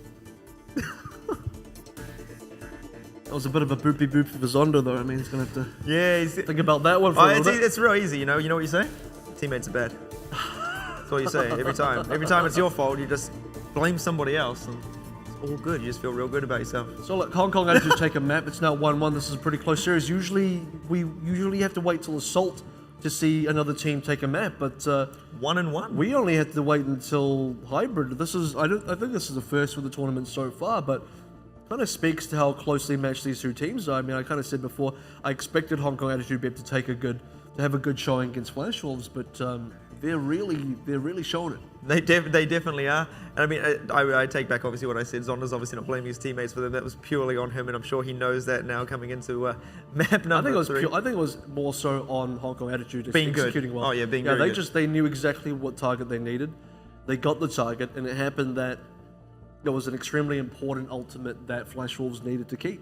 Yeah, they must have had such good communication there as well, because we saw it obviously from the third-person view, and how quickly, you know, I believe it was K4 just jumped straight in there, like followed through with the team, like instantly. You know, like rather than what we saw obviously coming up from the previous matchup, you know, there's a little bit of disconnect between the tanks and the DPS. You know, usually your two DPS players are somewhat on the same wavelength, and the tanks are doing their thing, and you know, the supports are saying, help me, help me, help me, help me, most likely. But yeah, the connection between sort of these two teams is definitely there. Well, Divers requires such extreme coordination to do well. I think it's a real test of team cohesion to play dive well. It's not just, you're right, it's not just DPSs. You have to coordinate with tanks now. On some level, you got to coordinate with supports as well. You're so far in the front line. If you're a Genji in the front line, you need a nano boost. You're extremely far away from your Ana, and it's a tough situation because somehow you got to keep your supports alive as well. Your supports aren't really there. Your supports are going to find it quite hard to help you because you're so far behind, healing you from maximum distance as well. So Hong Kong Attitude are well practiced. Yeah, well, I love seeing obviously games go more than just 3 games there. Definitely getting 4-game series at least. I expect this one to go the distance here, considering I guess how Hong Kong Attitude would be the only team to go the distance like this amount of times at all to start with. I think it would be a real heartbreaker if Hong Kong Attitude went to 5 games and then lost the last one, because that's been their story so far. I mean, yeah, that was a story of control, and I mean, they do pick up King's Row. I did say it actually when Flash Wolves were attacking, it looked like they were slightly more polished, you know, in how they sort of play King's Row, and it definitely obviously shows their. I mean, I took it back, but now I put it back again. I'm just going to keep changing my mind here. Took it back and then I put it back out, and then I take it back. No, obviously, they definitely showed that they are a little bit more polished there on King's Row. They have a little bit more of a fuller understanding of the map, and I think the dive is really what sort of took them there. You know, Flash Wolves did the similar thing. You know, they put the D.Va up on the high ground to sort of stop HKA trying to get control of it. But I mean, when there's a Tracer and a Genji trying to pressure the D.Va there, not much that you can do. And so far, each team has won on their own pick. However, Flash Wolves are the home team, so they get the next pick and also map pick for number 5. Does kind of weigh on Hong Kong Attitude a little bit, because due to the fact that both teams have won their own picks, if this kind of trend continues, eventually Flash Wolves will be able to muscle them out because they get more picks towards the end. But I feel like obviously as you go and you sort of run out of maps to play on, you know, teams are more comfortable, you know, on the maps that are left over there. You know, maybe I don't know how many times Flash Wolves have actually picked King's Row. I mean, it's generally the fallback pick for most hybrid maps there. But the more you sort of fall back onto some of these maps, which both teams like, oh yeah, we kind of know how to play it, but I guess, you know, this is all we've got left to play. You know, when you get to the likes of like Route 66, you know, maybe a bit of Anubis, things like that. That's where I guess the teams are even more evenly matched, because they're both not fully confident on these ones. We'll have to see what Flash Wolves are going to come back with for Assault. Now they've already picked Volskaya. Do you think they'll go Volskaya? I like the way they defended Volskaya. Oh, definitely. However, Hong Kong Attitude have seen that now, so. But they didn't see their attack though. On some level though, Flash Wolves may have given up a little bit too much information about the way they play Volskaya. Maybe for Flash Wolves, the smartest thing to do would be to pick a different map. I would say Hanamura would be a good pick. They did beat Blank on it once again, so it's something that they can definitely rely on. Yeah, and they can utilize, I guess, the strength of Zonda's, you know, I guess very deep sort of DPS hero pool there. We'd expect Bacon Jack, you know, he's been sort of changing his game up quite a bit now, and so I think I really like Hog on this map, you know, really holding down the choke point there. But when you've got obviously Zonda up in the air, you know, this is where he can sort of use Pharah to, I guess, its full effect. You know, I think he's a little bit ahead of Jin Kao when it comes to Pharah v Pharah battles. Yeah, I would say so. And so I think they're definitely going to pick something that's going to favor themselves when it comes to the Farah play.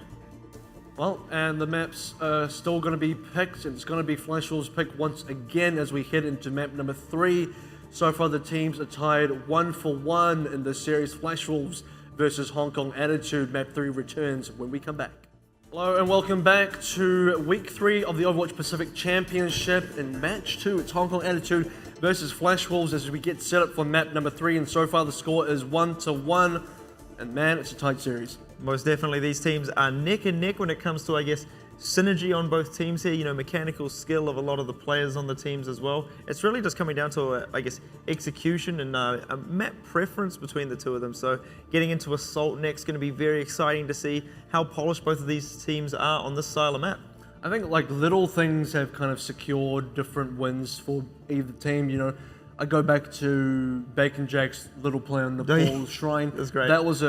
But it was a really important play. Like I think what it really led into, I've already explained it, so I won't go into full detail. But the kind of butterfly effect of it, what comes out as a little pick. Like all he did was chunk out Jin Kao from the sky and then kill Mango Jai. But really, what it led to is that then led to another event, which then gave Flash Wolves the win. Now, when we look at King's Row as well, very small things do sort of add up that make a big difference. You know, a Ting, he dodged it, he sidestepped the Earth Shatter after he got hammered. Because he died sidestepped the Earth Shatter, he contested Jong, which prevented the follow-up damage to that Earth Shatter, which, you know, completely saved his team. And then, you know, in the time bank as well, just managing to kill Zonda at the correct time to prevent him from coming back with a tactical visor. And then when you look at the other side as well, in Flash Wolves' regular attack on the third checkpoint, because K4 was the last one to die,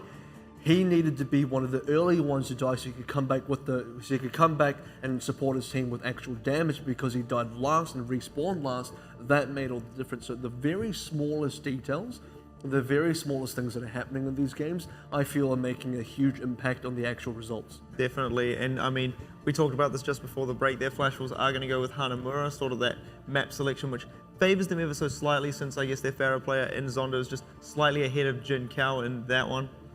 And so I think that this is where we're really going to get to see how they're going to be able to sort of work, how HKA can really set up on the defense yet again here, and really thwart Zonda's play on the Farah. As we're getting ready to set up for map number 3 as well, if you want to go into the draw to win one of our Overwatch mugs, make sure you type !mug in the chat. We'll draw out a winner to see who is the lucky recipient of that. That right there is the joke of the evening. Yeah, only the true OGs will get that one. You'll have to have really watched these broadcasts to have gotten that. One particular fellow in Australia knows exactly what that is. Anyway, Hanamura, so it is Hanamura being the pick. That is also Flash Wolves token. I said, while Sky was probably not the map that Flash Wolves wanted to go to because revealed too much information to Hong Kong Attitude. Flash Wolves then don't want to also have to be the guys that completely change up the way they play because they revealed their defense already. So go to an entirely new map that they're still confident on, an entirely new map that they haven't shown a lot to Hong Kong Attitude. Now, conversely, Hong Kong Attitude, I think actually had a really good run on this, but in fact, they beat Blank on this map as well, if I'm not mistaken. I think you can really sort of open this one up, you know, if they do go with the triple DPS lineup there. That's how you really sort of can get through that choke point and really sort of make that, if they go for that sort of double tank hold, maybe even triple tank hold up in the front gate, I think that that's possibly what we're going to see coming out from the side of Flash Wolves there, you know, maybe going for a Hog, Reinhardt, maybe a bit of Zarya there, but we will find out in just a moment as we get into the map. Yeah, I don't think we're going to see the triple tank come out from Flash Wolves. They're going to go for a counter dive composition, which is all fine and dandy, but they need to make sure they get the initiative, and they need to make sure they have an answer to Jin Kao, because it's going to be the triple DPS from Hong Kong Attitude again. Oh, they need to find themselves a Mango Jai. You know, he's been very elusive here on this Zenyatta. Definitely the master of Zen when it comes to playing that one. I think the gates are unguarded as well, so free entry for Hong Kong Attitude. Oh, well, last time we saw this as well, you know, teams usually manage to get themselves around the backside of the house here and really are able to contest onto the point quite easily here. But HKA still not too sure as to why they're being allowed to do this, it seems. You know, really trying to think through this attack here. K4 dropping extremely low there. Shayu trying to have this Tracer on Tracer battle. Does have Mango to help him out there. Now Jim Cal trying to find that kill there onto Lucio. Just sneaky beaky skating along the walls there. And now there we go. Manages to land one inside the house there. But came over going to be taking down CKB over on the other side. So Bacon Jack as well just picking up a couple of trade kills there. HKA, are they going to fall back? It looks like they should. It's very even. No, I don't think they should because it's still fairly even. If they can somehow, Shaolin can duel, there's a possibility for Shaolin to actually duel Bacon Jack here, but Bacon Jack has been the player, the solo player, to pretty much keep Flash Wolves alive, and this is not the first time he's done this, and he's pretty much single-handedly keeping Flash Wolves in this defense in a situation where I felt like they should have been out. Well, they do manage to keep control of the front gate area. Jinkao did actually fall back down the street there with a little bit of I need healing. Does have the Mercy back on his side there. Pulse Bomb finding a Ting though to open this one up for Flash Wolves. Looking good to hold this one down there as Jongi's going to be taking down Mango as well. Picking up a second in K4, just jumping on top of him. A little bit of a trade kill there coming out for HKA. The barrage being committed there by Jinkao. Don't know if I agree with that one. They're only finding Jongi with it. Not just because he only found Jongi there, but in terms of timing, he has to wait for his team to respawn anyway. There's no way that kill actually gives them enough advantage that it does anything. Jongi's just respawned, so realistically, an entire ultimate for one player that's now back in play regardless. That makes zero impact on the overall result of the game anyway. Killing real men here, that might actually make a difference, especially if Sinclair goes down. Nano Boost goes out just before he dies though. Jongi though going to be all over Shayu, picking himself up a Tracer. The Resurrection going to be coming in from CQB. Is it going to be enough though right now? There comes the self-destruct, doesn't find anything with it, and Flash Wolves wiping this one up here. Blade coming, Dragon Blade coming in here as well. No Nano Boost for that one needed. And that's going to be Flash Wolves yet again holding it down. Hong Kong Attitude are giving away a decent amount of ults for this as well. They're now sitting on a situation where, to be honest, they're not that. In fact, they're actually ahead of Flash Wolves, but realistically, both teams have bled each other out quite soundly with about 1 minute to go. I still think Hong Kong Attitude are in a slightly worse of a position because they need to be the ones taking the initiative to actually cap the point here, and Flash Wolves have done a good job of sort of just waiting this one out. Well, there's the Transcendence, and it does get used right now. They do pick up a couple of kills to start this one off as well. Big Transcendence coming in here again. Mango Jai keeping everybody alive through that one. Shayu not dropping either. And now the side of Flash Wolves, they are falling off the point, and just in the nick of time with only 40 seconds left, HKA finally getting themselves on the cap. They should be able to grab this one. Let's see how they deal with point number 2. And K4 switching onto the Soldier is exactly what Hong Kong Attitude looked like they needed as well. An ability to really shut down and single out some of these targets. Killing Bacon Jack early, CQB did a good job of just getting his shots and landing them onto Bacon Jack, because Bacon Jack, again, kept Flash Wolves going for such a long time. The great thing about K4 switching onto Soldiers is they're really set up for the second point cap now, because K4 getting himself on the high ground is such good positioning for Soldier to be. Well, Zonda looking to get the Dragon Blade up very soon. HKA do have control of that high ground, and with K4 getting that Tactical Visor up soon, that could be disastrous for Flash Wolves. They do have that sound barrier to counterplay that with though. Jongi dropping down there to the Helix rocket of K4, and now with that Tactical Visor in hand as well, he's going to fall off the high ground. A lot of pressure putting onto K4 right now. Zonda cleaning them up right now, and there's 4 ultimates here for the side of Flash Wolves, almost having themselves a self-destruct as well. Shai switching over to the Hog, so HKA May as well. Going to be taking a little bit of a different approach here, and it's going to be Bacon Jack on the May.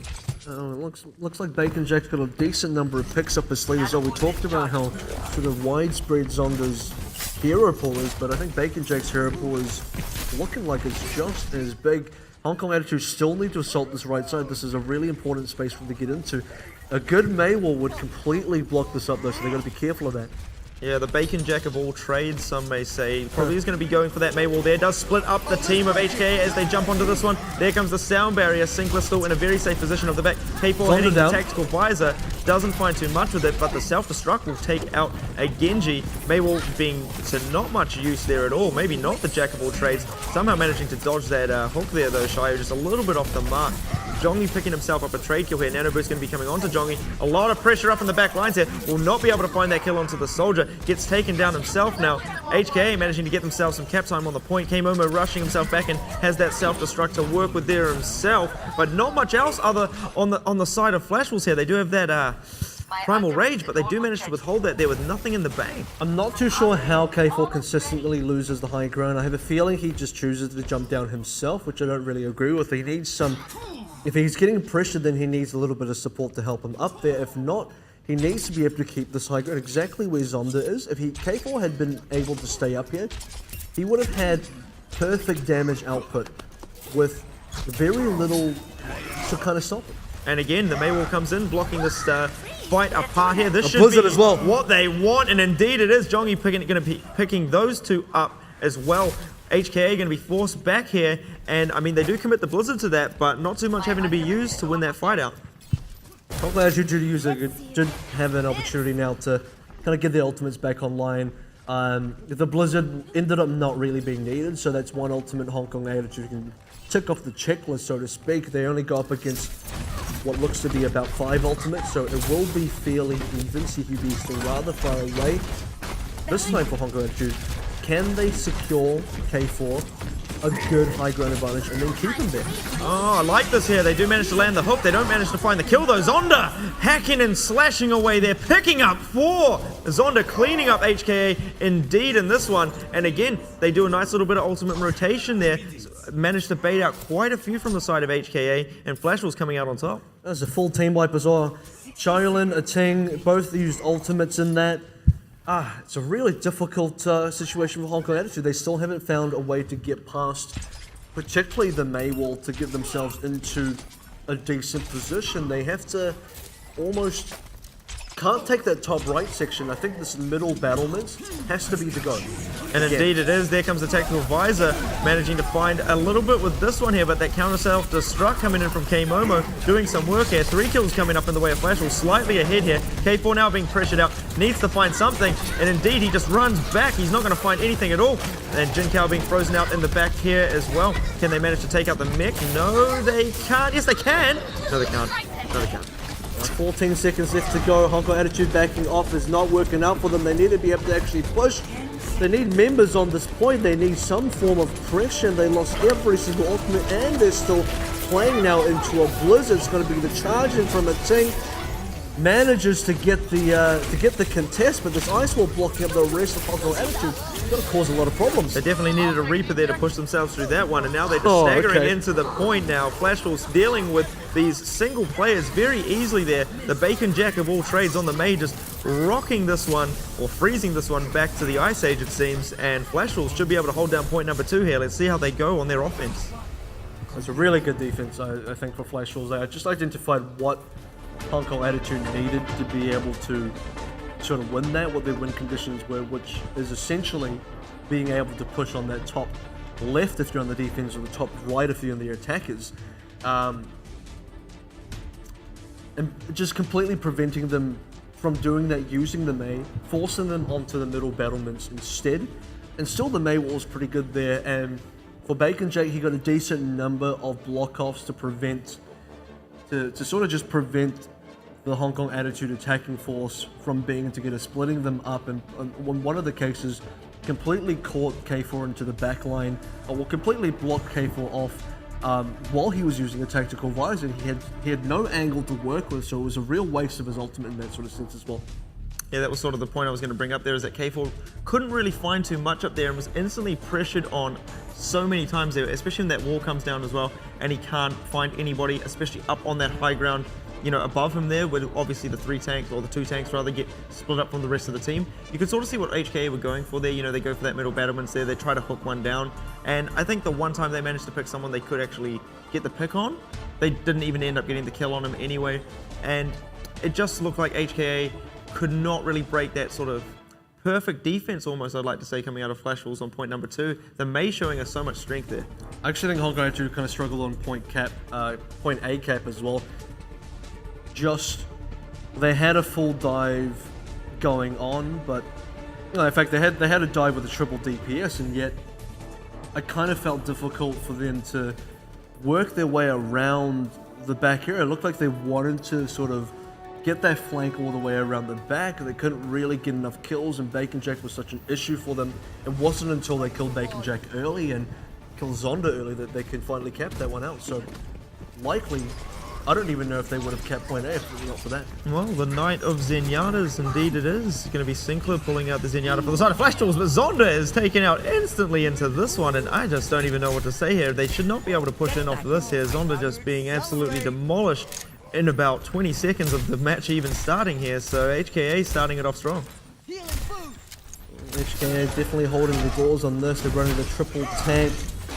No one can get past this. The Gandalf strat, might even call it.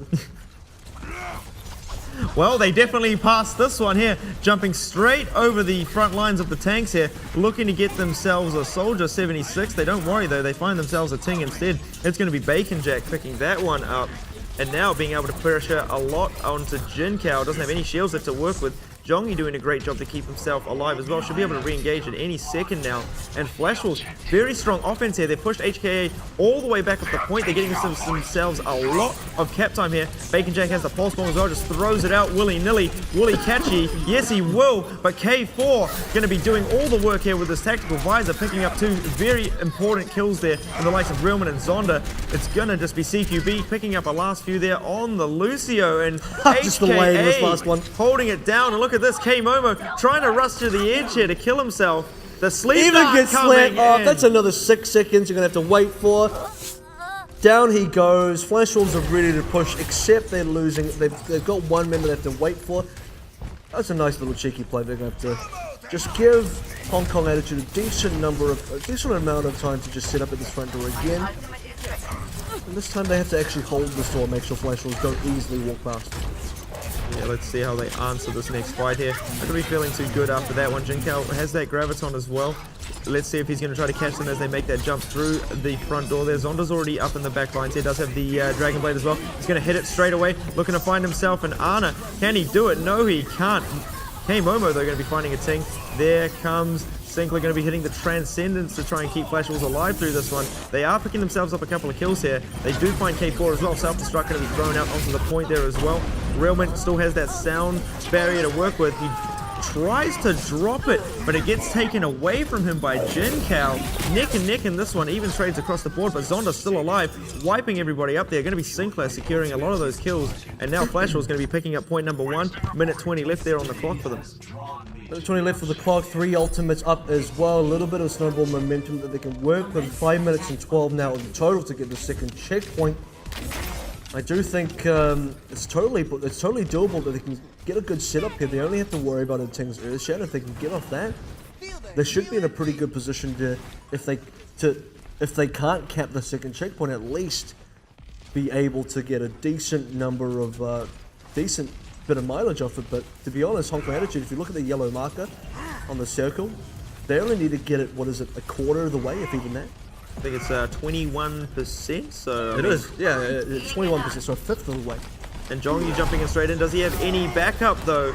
Doing a nice little jump up into the sky there to try and keep himself alive, but he will pay the price and lose his life there. Here comes that Transcendence to try and keep Flash Wolves alive. But look at the tactical visor. K4 very uncontested up here on the high ground, looking for a second. Can he find it? Finally gets pressured onto himself right now by K-Momo, but a little bit too late here.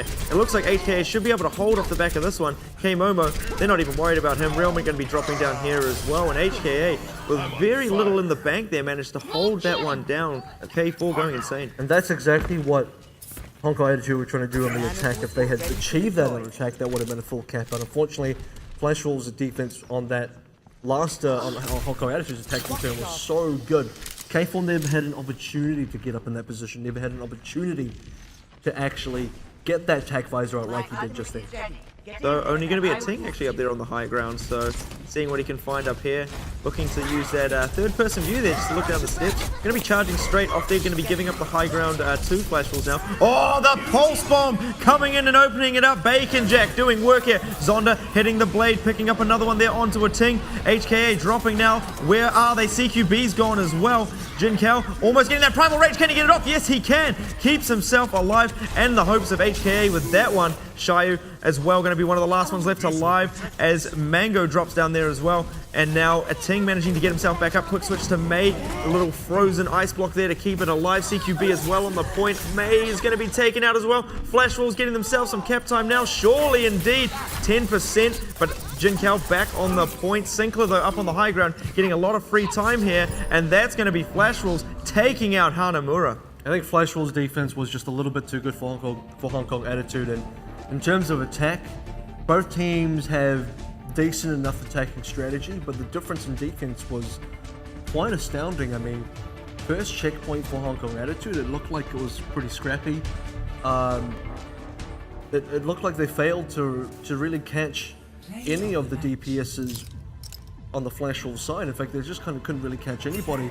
Finally, on the second checkpoint, they got a little bit done when K4 came out, but aside from that, that was really tough. Oh, that's a thing of beauty right there. You see Zonda on that with that 4K Dragon Blade there. They just lined up for him there, and he obviously very hungry for that one on the defense there.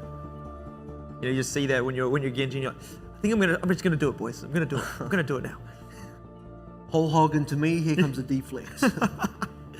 But I mean, yeah, it was just perfectly orchestrated there coming out from the side of Flash Wolves. It didn't really look like, especially what HKA were throwing at them, it didn't really look like they had any issues with that. You know, it was the same thing every time. They can't come up the stairs. They have to take the middle battlements there. Maywall comes down, splits the team up perfectly every single time.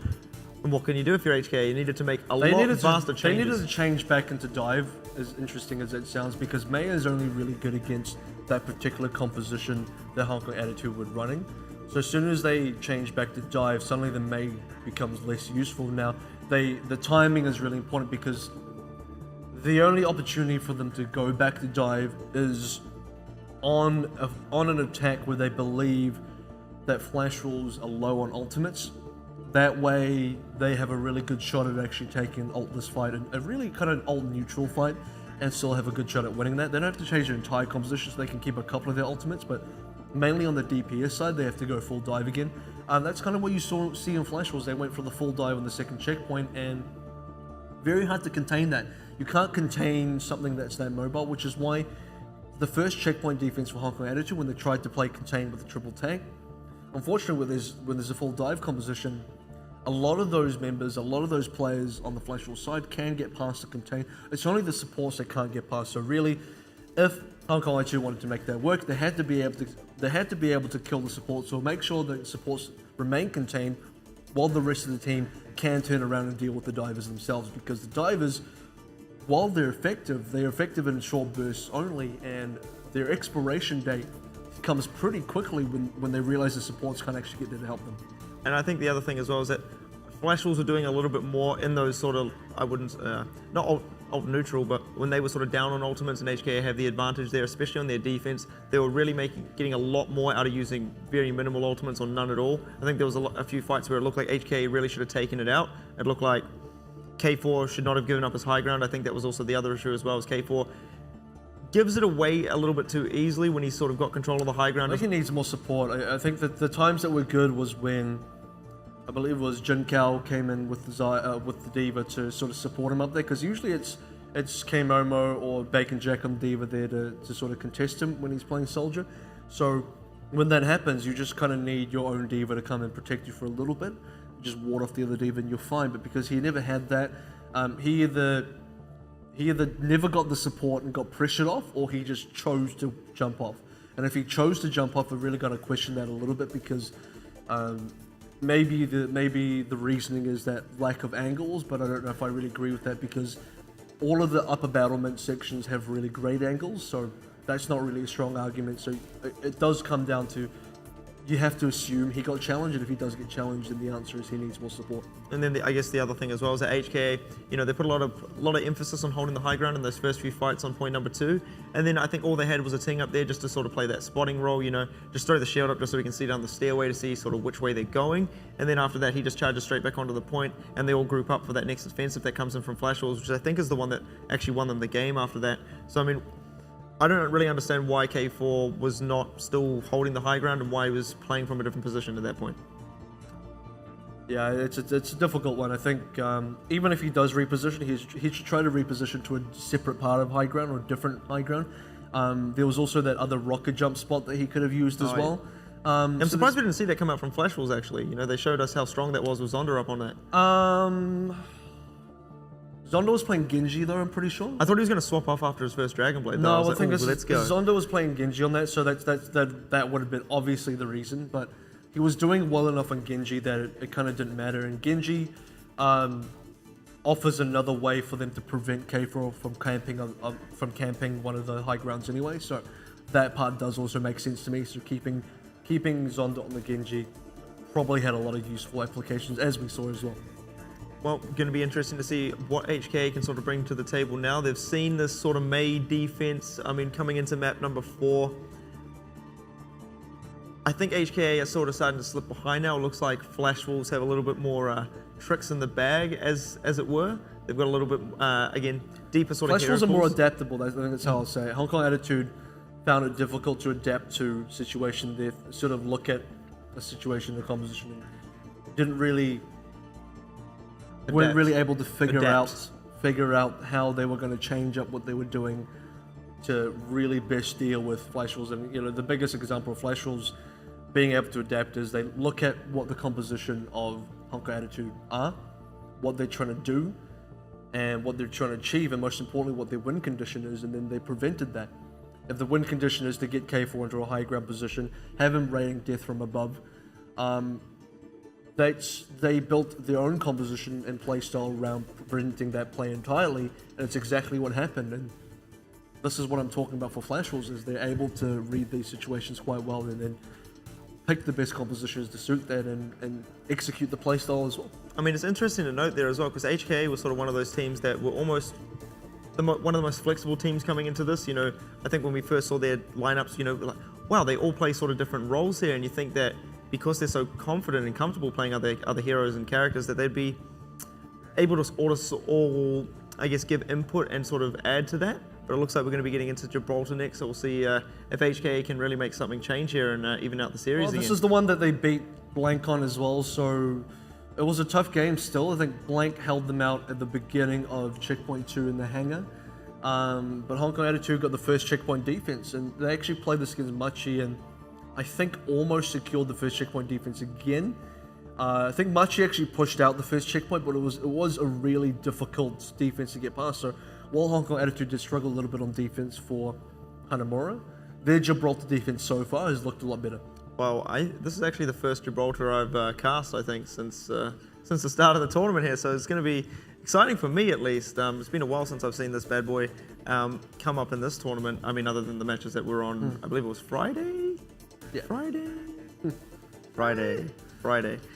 So I think Hong Kong Attitude, coming off of a win from Blank on this map in particular, feeling pretty good. They beat Machi on this map as well, so currently undefeated on Gibraltar. I think they're feeling pretty confident, and it does make sense for them to pick a map that they're super confident on, and they're going to need that too. I mean, this is where I guess, Mango is going to be able to sort of keep himself very safe on the Zenyatta as well. There's a lot of sort of tricky little spots that you can get into when you're on that Zenyatta and the rest of your team's diving ahead. You don't really need so much support from the rest of your team, I feel, when you play Gibraltar. You can sort of go up on the high ground, drop to the low ground. A lot of health packs around that are very close to each other, I feel. So this is going to be where I feel they're definitely going to go and run with that Zenyatta dive comp again, and he's going to be able to keep himself very safe. Yeah, certainly on attack, that's going to be quite useful. On defense, they're going to. I feel they're going to go for the Ana. Ana Soldier is quite a safe composition on the defense that they've been working quite well with. Maybe the old. I mean, I always say this every time I see Gibraltar. I'll never forget those days. Obviously the old Reaper just sitting up on the high ground. Down he comes, spinning top of Doom. Always one of my sort of spinning top of Doom. Spinning top of Doom. One of my sort of favorite. I mean, it's never going to happen, especially in this meta right now with the Reaper there. One could only hope, though. Oh, maybe it just requires another ice wall to come out, and then you'll see the Reaper. Man, I hope they're watching us one day and they're like, "Wow, these guys seriously keep talking about that. They seriously." You brought it up today. Yeah, I know, I did. And they do watch this, by the way. Oh, they do? Oh, they probably hate me then. Stop talking about the Reaper thing. I love it though. I loved it.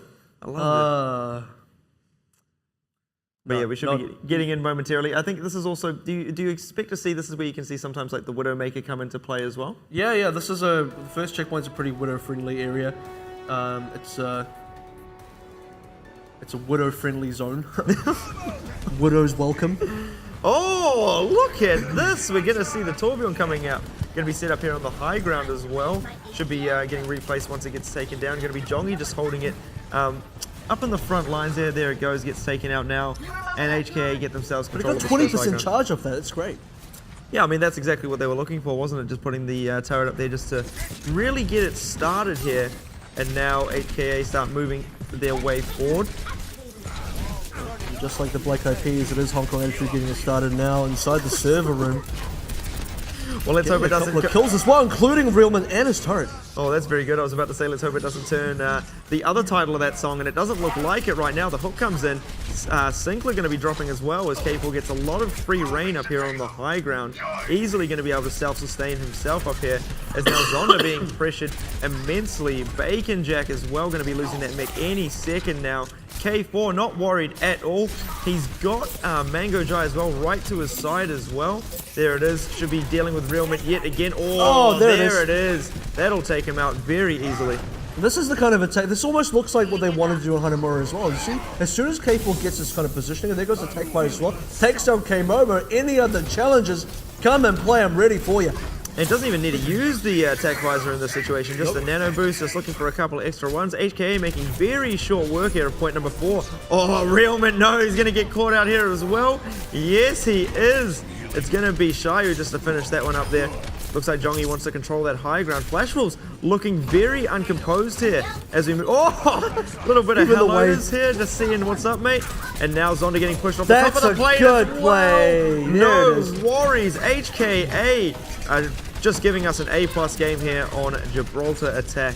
Gonna get some HKA plus game as HK4 is still competing for this top area. Where's the support though? He's gonna be forced to jump down if no one helps him soon.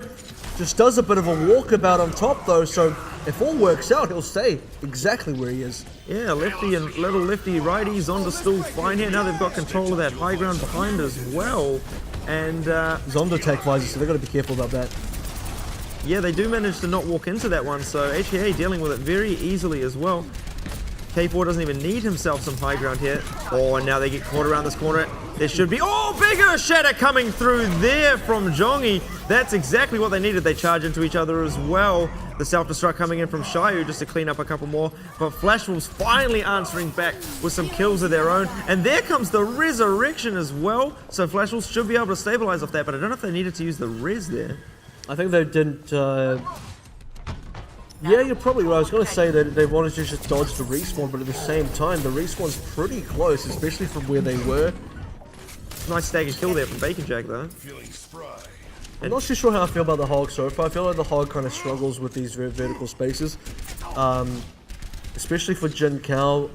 Azaya or even the Pharaoh would probably not the Pharaoh if they're not going to run the Mercy, but Azaya, I kind of would prefer on this map currently. Probably will switch off there once he gets the ultimate out there, but a little bit of miscommunication there. Diva pushing everyone off as K-Momo jumps into that one. Zonda going to be hitting the tactical visor. HKA getting caught out a little bit there by that one.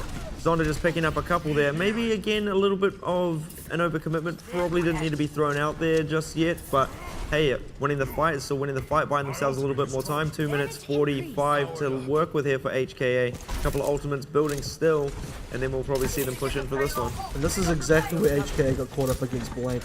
They struggled to get past this early shuttle area with Blank held on. Good hook onto K-Momo, but they need to actually get that kill. Speaking of kills, Zonda went down somewhere in the middle of that to K4. And there goes the tech visor as well. Unfortunately, K4's positioning is a little bit awkward. Gets the one, I was going to say get the two, but that's actually just the neck. He does do a little bit of work with that one, but the rest of his team are doing all the heavy lifting right now, pushing up ahead. Jin Kao now got control of the high ground, talking about how the Hog doesn't really function in these vertical places. He's completely fine once he gets control of his high ground here. Flashball's now coming back in, looking to get this fight started. And Bionic Grenade coming onto a ting. He should be able to drop here without much help to have his back, and indeed he does go down there. Earthshatter to not much avail. Self-destruct coming in. We'll find one there. HKA. Straight into a res. But the res, that's perfect. That's exactly what they wanted there. Jongi still holding onto his Earthshatter as well. Flash will stabilize again. Realman with a good resurrection this time. Yeah, with the triple DPS plus Mercy, you have to get through so many tanks. And even if you kill the tanks, guess what? They come back res, so you just gotta. It's just tanks on tanks on tanks. It's so difficult. This feels like playing Season 3 all over again. I mean, Hong Kong Latitude, they can't get past this. Well, tanks on tanks on tanks, and not much time to work with here for the side of HKA. 1 minute 15 left to go. A couple of ultimates in the bank there, but look at Flashwolves looking very healthy as well. The account is looking very good, and Zonda hitting the tac visor now, picking up one, looking for anything else, jumping straight in behind, looking to get right up in the tank's faces. You don't want to be there, and this is what we've talked about with Zonda before. Very aggressive player, sometimes a little bit too aggressive. But Flashwolves coming out on top here. Oh, getting these delayed kills here now as well. 49 seconds for HKA. They do have 4 ultimates to work with, but a Ting getting dropped down there as well. They're running out of time. They probably have one more fight left in them. They definitely have one more fight left in them, and 4 ultimates versus what's going to be about 5 ultimates, including a Riz.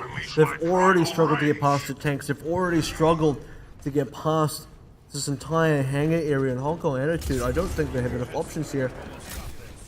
A good whole hog maybe into attack visor.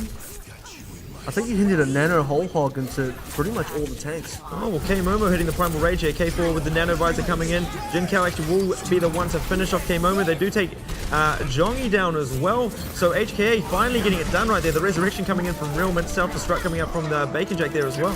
And doesn't find anything with it though. Zonda now uncontested up on the high ground. Looking to get a lot of damage done with this one. But HKA slowly moving that cart forward. Bacon Jack doing all he can. Zonda, Shatter. Earth Shatter coming through onto all of Flashwolves there. Great stuff there to finally pick up that kill onto Zonda. Now without the soldier, this is going to be great for HKA pushing through right now.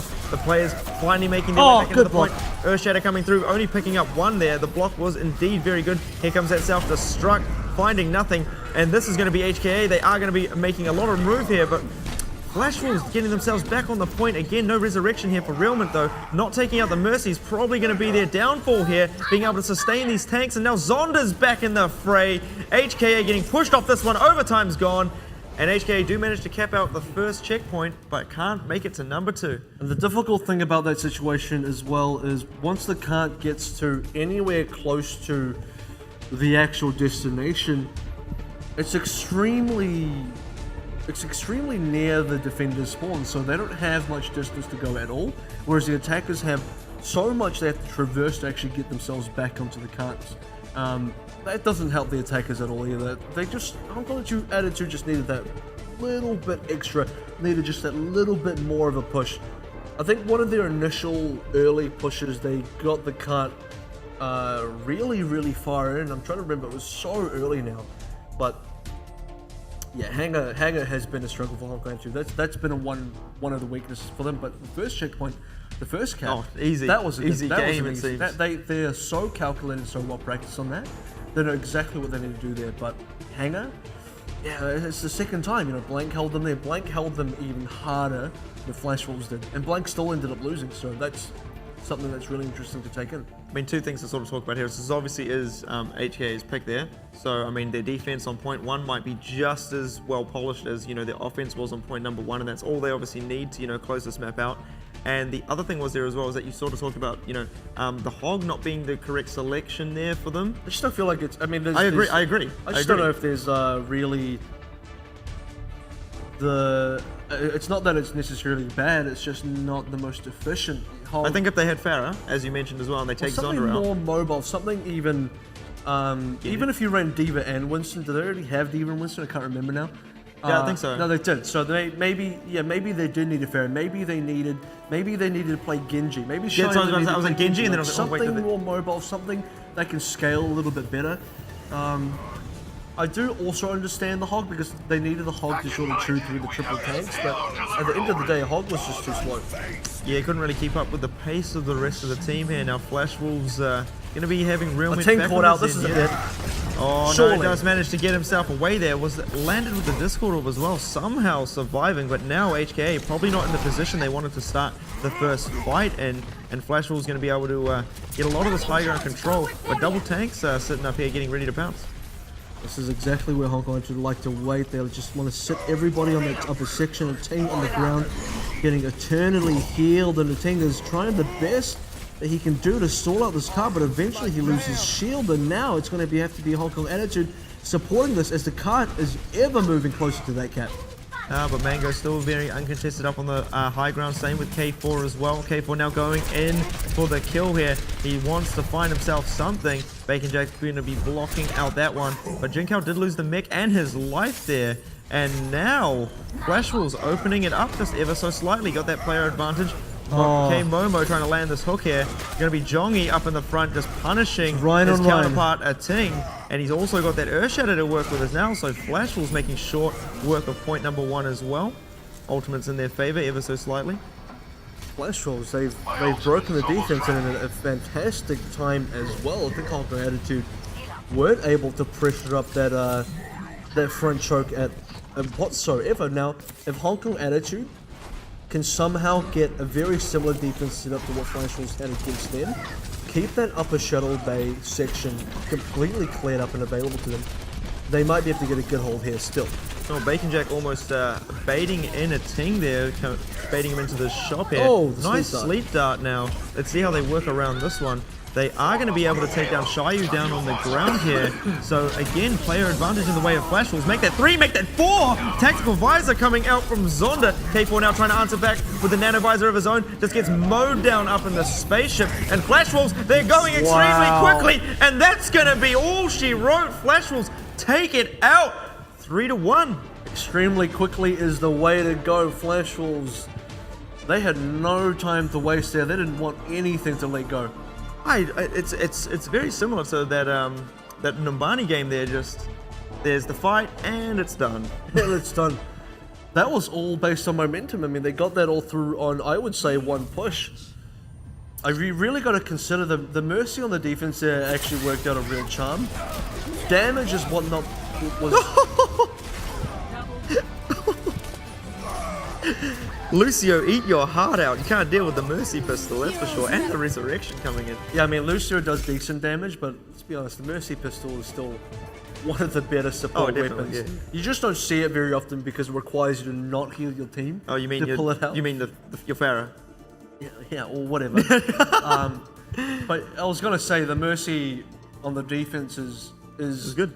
Ended up being a really nice utility pick in the fact that you no longer you're not there for the damage, so you can give up the you can give up the nano boost. What you really need in that defense was just incredible sustain, keep all your tanks infinitely alive, and then respawn all of them even if they die. HKA had no way to get past all those tanks. They tried to run the Hog. The Hog did do decent amount of damage to the tanks, but otherwise he kind of got ran circles around. Yeah, couldn't really keep up with the pace of the rest of the team there. I mean, it was just like, look, I was like, I gotta climb up where? He's like, I've only just done I mean, I don't know if you've seen the picture of him, you know, like, he's a big fat guy, but he's got this, like, insanely defined chest. So, like, he's just done chest, like, every day at the gym, and he's like, oh, come on, man, I've only done bench press for the last, like, 10 years. Like, what do you want me to do here? But that's like 50 based on lore. Well, fair enough, actually. He's old in lore, so it's crazy. Or maybe, you know, maybe he only got into the gym like 10 years ago. But either way, you know, it's the sort of, you look at where Flash Wolves were defending on top of the shuttle, like all throughout those upper areas. Hog can't access that. So, like, yeah, sure, Hog will push Hog will push the cart, Hog will do all of the stuff, but to actually dislodge all the defenders on top of the shuttle and actually contest that, Hog does nothing in that scenario. I mean, it's interesting because it obviously was HKA's pick, that one, and it looks like Flash Wolves, you know that, well, I mean, everyone sort of knows about, you know, getting on top of the rocket ship there, but they just looked a little bit more polished even on, you know, Hong Kong Attitude's pick. So sort of interesting to wonder why they really went with that one. You know, they might have thought they're... Yeah, well, they're confident because they beat Blank on that one. Right, and they also beat Machi on that one. So they're sort of thinking, we kind of know what we're doing. Blank are better than Flash Wolves. We beat Blank, so we beat Flash Wolves on this map, yeah? The math checks out. Just do it. But obviously, not the case there. I mean, they full held Blank on the first checkpoint, and yet Flash Wolves coming through got it in one push. It was a pretty stark difference. And for Hong Kong Attitude, from what I can see anyway, they didn't change what they were doing that much. They didn't really alter their defense. For Flash Wolves, it was I think it was a different approach. I think they kind of brute forced. Yeah, you actually just read my mind. That's unbelievable. I was actually about to say, I feel like it was just a brute force push. Just a brute force push there. Yes, I 110% agree with you. They didn't give up the positioning. In the same situation, you see a Ting holding down the bottom there with the shield up. In that same situation, Blank kind of got intimidated. They didn't really try and push onto that. For Flash Wolves, they just said, get out of my way, and they just pushed him back. I think the biggest flank was just K Momo just coming around, you know, up the down the stairway there from the high ground. He was just like, that's all the flank we need. I'll just come out behind them there, just land a couple of shotgun shots, and that'll be all she wrote for point number 1. But yeah, like I think if HKA really took the verticality and managed to contest the top of the spaceship on their offense, I think they would have been able to get a lot more out of their second point push there. And K4 had a couple good moments. Don't forget, on their first attack, they actually managed to get K4 on top of the shuttle first, and he did a great job of A, keeping it, and then B, dealing a lot of damage from there. Eventually they got pushed off, and once they got pushed off, I don't think Hong Kong Attitude realistically ever had control of the shuttle again. And that was a big factor for them not taking that second checkpoint. It wasn't even about getting control. I think there was maybe only 2 times. I think we saw maybe the Diva and the Winston maybe go up there and try to actually contest the high ground. Other than that, a lot of the time they were too busy trying to get themselves up onto that sort of right, the right side. If you're looking at the attack from the attacker's side, that's where they were putting a lot of their pressure and a lot of their effort. And obviously they still need someone down on the ground to push the cart. But I mean, still sitting up there, you still can't contest the guys up on top of the ship, and that is really what I think let them down as well. Just no contention at all, and not getting the control of the upper spaceship. Let's take a look at our standings so far from today. Match 1, we had Flash Wolves versus Fireball. A very quick 3-0 sweep, and then just now match 2, Flash Wolves took on Hong Kong Attitude. And what was still a very close series, Flash Wolves do close that one out 3-1. Next up, though, we do have Sun Sister coming up against the local boys, Blank Esports. Fabled Blank Esports. The fabled Blank Esports, indeed. And they are playing back-to-back, so they are going to be taking on their sister team in the likes of Detonated Gold there. And Sun Sister do have the home team, I believe, for both of these matches. So this is do or die now for Sun Sister. If they can manage to pick themselves up a game, they're going to be able to sort of edge ahead Detonator, and that I think is what they're really looking for at this point. And the updated results as well. Flash Wolves, after taking those 2 wins, are now sitting at 6-1. Just one win difference between them and Blank. I mean, AHQ now slipping down to number 3, Hong Kong Attitude in number 4, as we kind of predicted, and as I would kind of put them accurately there as well. Fireball in 5th, Machi in 6th. I'd say so far that's rather accurate. Fireball did beat Machi in the first round robin anyway. But the big decider, Detonated Gold versus Sun Sister, they do play each other tonight, and one of these 2 teams must come out ahead of the other. I mean, up until last night, I definitely would have put my money on Detonated Gold coming through to this one. I mean, amazing sort of first week performance coming up against Blank, but I mean, I think it's going to be close now. I think instead of saying Detonated Gold just look like a better team overall, now it's like, oh, they do, but at the same time, if Sun Sister use the sub, better too. If they use the sub, now it's looking like a very tough game. So who knows? Who knows? It's hard to call on that one anymore. I mean, rather than just writing Sun Sister out of the Blank series as well, I mean, all odds are, obviously on Blank there. But if Sun Sister get that win, that would be amazing to see the 2 top teams draw it up. But interview time, boys and girls. 闪电狼的 K Momo 是先跟大家打声招呼。大家好，我是闪电狼的 K Momo。Hello。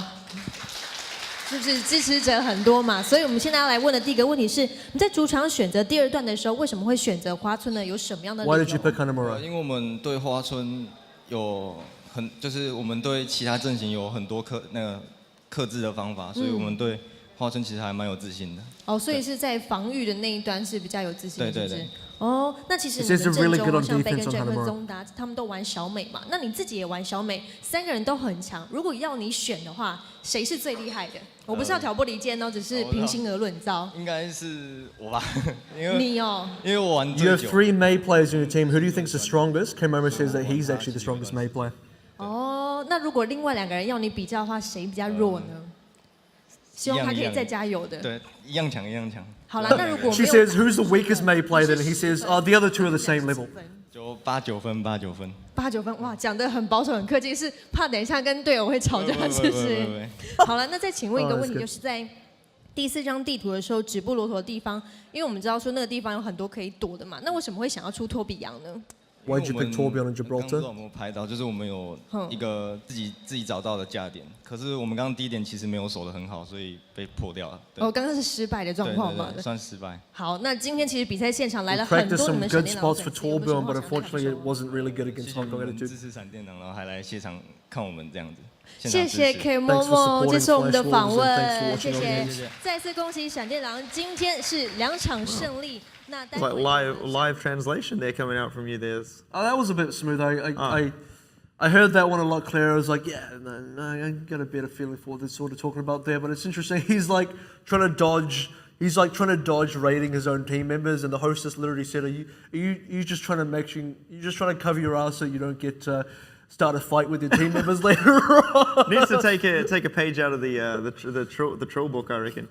So that finalizes up our first 2 matches of the day. Don't forget that we do have a mug giveaway. Type an exclamation mark mug in the chat if you want to go into draw for that one.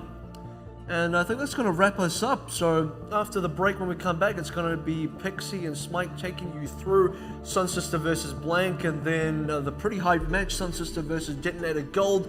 Flash Wolves now secure themselves at number 2 with 2 back-to-back wins.